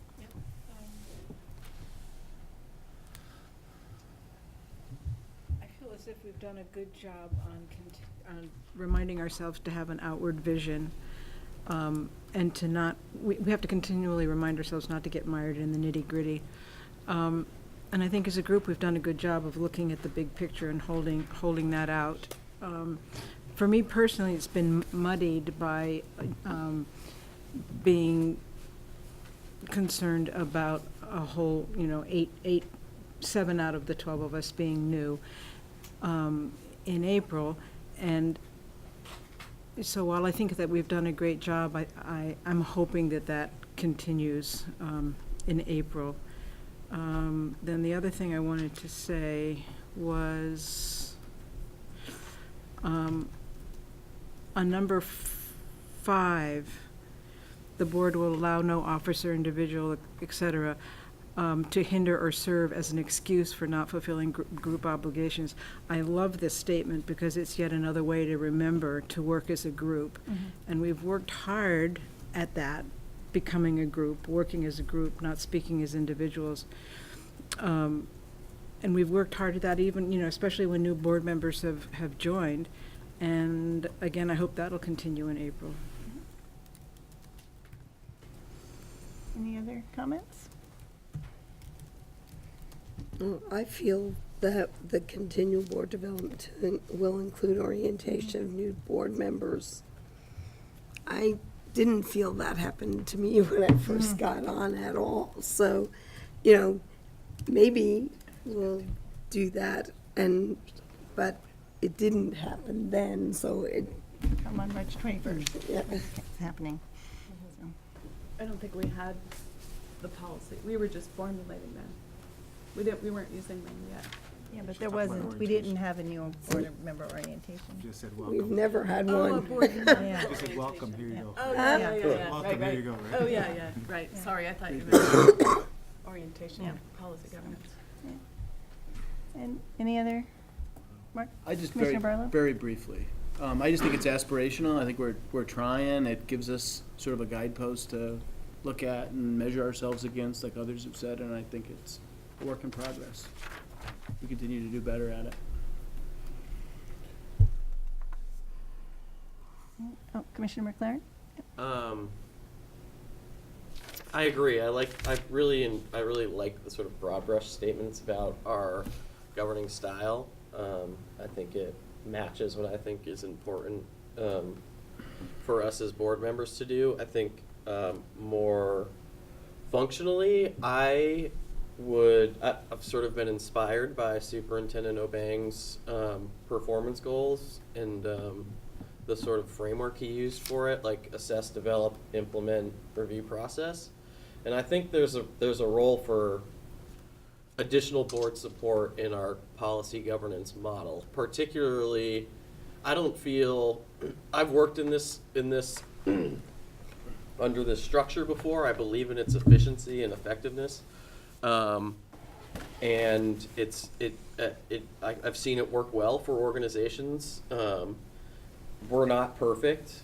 Certainly, I feel a little bit differently about how we're using it than I have in the past, and I think there's a role for someone that's not on the board and is not in the administration to help us continue to develop how I feel like we sought some outside help and support to implement. I think there's some role for assessing how we're doing, developing a plan for improvement for us as board members, and then us doing that implementation to continually get better. And I would really love to sort of see us do that. And maybe that's when we get to talking about 4.7. That maybe I'm jumping ahead, but I think that's something we should think about. Well, maybe that's a good segue. Would someone like to make a motion about the extent of our compliance with this? What did you say? What did you say? Would someone like to make a motion to bring this item to an end? Like, we could have a motion on whether we are in or mostly or not in compliance with this policy? I'll move that we're mostly. I'll second it. Second it. Is there any discussion of the motion? So, Carson, Commissioner Curry made a motion that we are in compliance, mostly in compliance. Commissioner Porter seconded it. Is there any discussion of this motion? All in favor? Aye. Any opposed or abstaining? Okay. All right, moving right along to 4.7, which is about governance investments, and that has two basic components in it. One is funds being allocated each year for board skills, methods, and supports. In other words, that we put enough money to support our skills in governing with excellence, and then secondly, implicitly, are we using that money to direct the spending of our time? So, Commissioner McLaren, I might ask you do you want to add anything to your comments to kick us off here? Not knowing what we have actually allocated for the board in terms of like real dollars, but Yeah, I mean, I would suggest we work with we seek out guidance from people that are experts in this, one way or the other, and use some funds to sort of help us improve our implementation of policy governance. So we're working as best we can, and it fits both the governance model and the expectations of our community on us as board members for doing our job really well. Because that's, I have felt a conflict there in terms of outward communication, and that's, and there is certainly, I think, room for us to get better at doing this work because it's new to all of us. And I'm not, just having experienced it before, like I'm not an expert in like how to get to the what's best. I just kind of have a sense of it. I feel it a little bit. So yeah. Vice Reporter? So, I don't think we can ever know everything that we would want to know, but I would say that we are in compliance with this because of the training on restorative justice policy governance. We've had the roundtable with the Justice Center out in South Burlington. We've had continuous training. And actually, In the audit, too. you set it up, Yeah. right? So I think we certainly have holes that we'd like to fill, but I think for what we needed this year, I think we took a pretty darn good guess, and I think we had great attendance at those training sessions, including the one out at, I don't know if that was this year, but we were out at UVM on that Saturday for the roundtable. Last year. But I think we've done a good job, to tell you the truth, with the budget that we've had, and that budget's been clarified now because there was some other things in there under the old system before Nate got hold. But I think we've done a good job. I think we're in compliance with this. Any other comments on this? Commissioner Curry? I was going to express my feeling on this one that we're actually not really in compliance. I feel like we made an attempt to use training in order to make the transition happen from the old style of governance to the new style of governance. And I take this training to mean training in good governance. I think we've had other trainings. I'm not saying we haven't had other trainings, but trainings in good governance, I feel like we made a lot of investment up front with Michael Healy, and then we started really building the plane while flying it. And I didn't ever feel like, I'm not attributing any blame or anything. We were completely deluged with distracting issues, with other issues that we had to deal with. So we just literally had no time to do that training. So it's not like it was, I'm not placing blame or being critical. I'm just saying, I don't think we did it. I don't think we had a chance to do it. I don't think we're really in compliance. We didn't use outside monitoring assistance. I remember talking about that when we were developing the policies.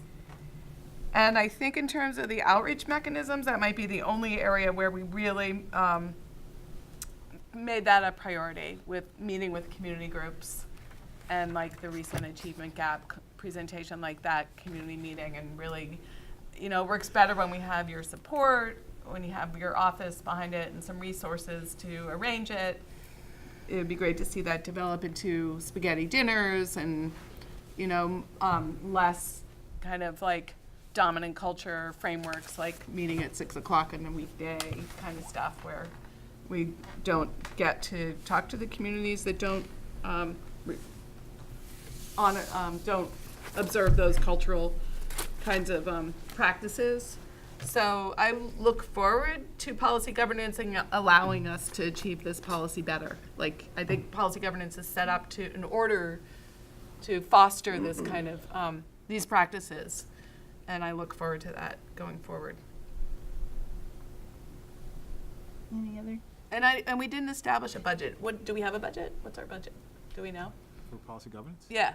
For No, this, for the board. For the for the board, for this, policy 4.7. Oh.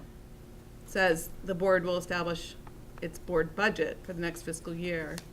But we have money for the Yeah, it never board. stands a Right. numerical number, It's but a- we have money for the board. It's a line item, so it's just added to it a percentage each year, so. Yeah. which is- So, I mean, just the fact that we never discussed it, we don't know it, means, to me, we're just not in compliance with this one. Is there any other comments? Not that one item alone. I'll just make a closing comment, or did you want to say something? Or- I just think we Yeah. should table the next. Yeah, but, I mean, despite the fact that I hear Commissioners Curry and Porter taking exactly opposite viewpoints on what, whether we're in compliance or not with this policy, I hear actually a great amount of agreement about the value of the work that the board did to learn more things this year, and great interest in working more intentional, in the future board, working more intentionally to increase its understanding of governance. And so, like, even though you're kind of disagreeing with each other, I think the sense of the table seems relatively united. So, would somebody like to make a motion about the level of our compliance? Add one more thing to say. I Yes. think that the stark difference between what Mark and Liz said has to do with the title governance investment. And is that governance, policy governance, or is that investing in governing? And I saw it as investing in governing, as opposed to investing in just policy governance. So, in fact, maybe we don't even need a motion. Maybe the sense of the discussion is good enough. I'm I going to don't leave know. that to you. I think, Does anyone feel strongly about making a motion to end this, or is I'll it make a enough motion. to leave it for the future board that we've had this discussion and you will take the discussion forward? You have an opinion, Commissioner Wick? I'm neutral as to whether we actually make a motion Yeah. and approve something or not. I think the important part is that we've Yeah. discussed it. Right. But if you want to make a motion, Commissioner Judson, move away. I would like to make a motion that we are partially in compliance. I think it's mostly. There's no partial. Mostly, yeah. Mostly Somewhat. in, Somewhat. Sort of. mostly in compliance with governance. All right, there's a Investment. motion on the table. Would someone like to second it? I'll second. And moved by Commissioner Judson, seconded by Commissioner Porter, that we are mostly in compliance with policy 4.7. All in favor? Aye. Any opposed or abstaining? No. All right. Looking at the time, I would like to invite a motion to postpone the monitoring of policy 4.4 until, say, May, or at some future point. It's a funny policy for a brand-new board to be monitoring. This might be appropriate for April. As That's those- true, as that yes. process is gonna Would take someone like place in to April. move that, to monitoring, to move to April? Yeah, I'd like to make a motion to move to discussing this in April. so Commissioner Judson moves to discuss 4.4. Seconded. Okay, seconded by Commissioner Porter. I'm fine with that. My only concern or question, or we might as well put it out there, is it does do what we have traditionally done, which is we need to set a special board meeting the first week in April for the organizational meeting, which is different from the regular meeting the second week of April. We didn't do it last year for whatever reason when Doing I it got this year. sworn in. We're already doing it this year. We're gonna do it this year. So this year, Superintendent, if you could warn a special meeting for the first week of April, I think Joe McNeil said the first Tuesday in April. That's when, Answer to the That's the motion. purview of the chair, and I will be handling that. Thank you. apologies. Yeah, it's okay. But your motion was to put it to the regular April meeting? Yeah, there's a motion Yes. on the. Yeah. I think that's a Um, great idea. Could I just move to amend to say the organizational meeting? Ah, Well, is To there a second for that discuss- amendment? It doesn't That matter is- whether Ann thinks it that's is a good the idea or work. not. I mean, I guess I'm confused about the policy. So what are you talking Is the policy to evaluate that we did List of offices. I know, it's have the pretty simple. organizational meeting? I mean, the policy just describes the organizational meeting, so I'm confused well, about. my apologies, maybe I was unclear. I'm totally fine kicking this into the future, a discussion of it, which I think is what the motion is on the table.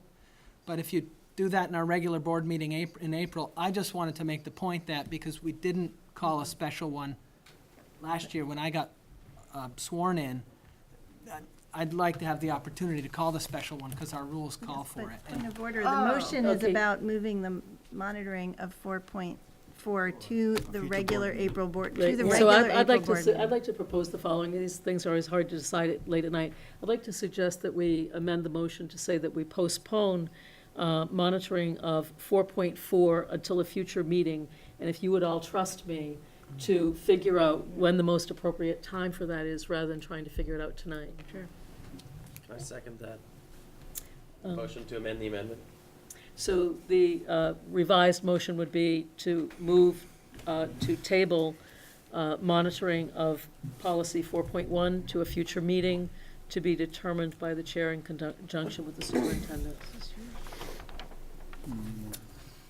All those in favor? Aye. Opposed? Thank you. May I have a motion to go into executive session under 1 VSA 313 to consider the employment, appointment, and/or evaluation of a public officer or employee? Point of order, I'd just like to make a comment as it pertains to item number 10 on the agenda. Meeting Thank you. evaluation and Right, sorry. follow-up. My error. So yes, hold on to that motion to go into executive session. And item 10, future agenda items. Commissioner Curry. So I would just like to return to the procurement discussion. I've seen a pattern of procurement being particularly challenging for the board, I think because we lack clarity on board role and procurement processes and our fiduciary responsibilities. And so what would be helpful that we used to do at CCTA, and I know the city council does, is a memo with when you need an approval from the board on a procurement issue, barring a lack of training on procurement and better understanding, it would be helpful to have a memo from staff explaining the item and what our purview is, and then like a timeline, like you mentioned. I mean, that's common practice to have a cover memo when asking a board to approve an RFQ or an RFP or what have you. So that would be my recommendation for a future agenda item. Okay, thank you. Anybody else? Okay. Making future agenda item Yep. suggestions? Yep.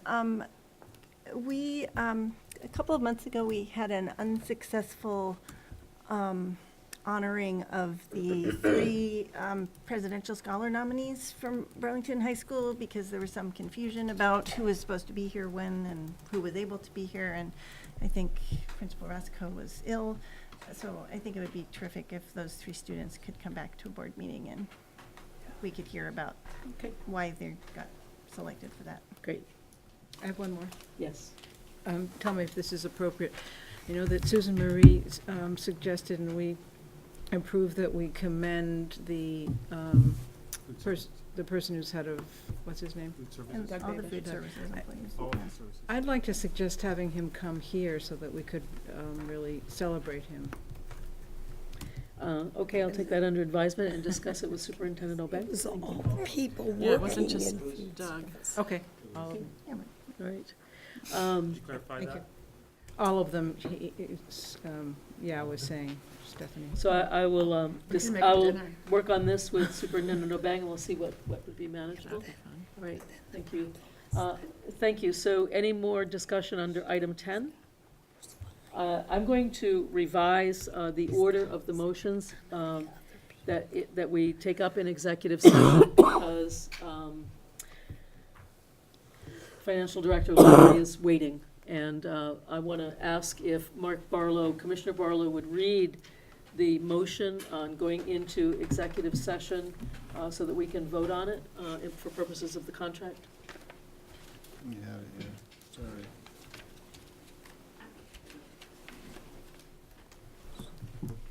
Oh, you gave it to me. It's in my pile of, I'm sorry. That's all right. You'll find it.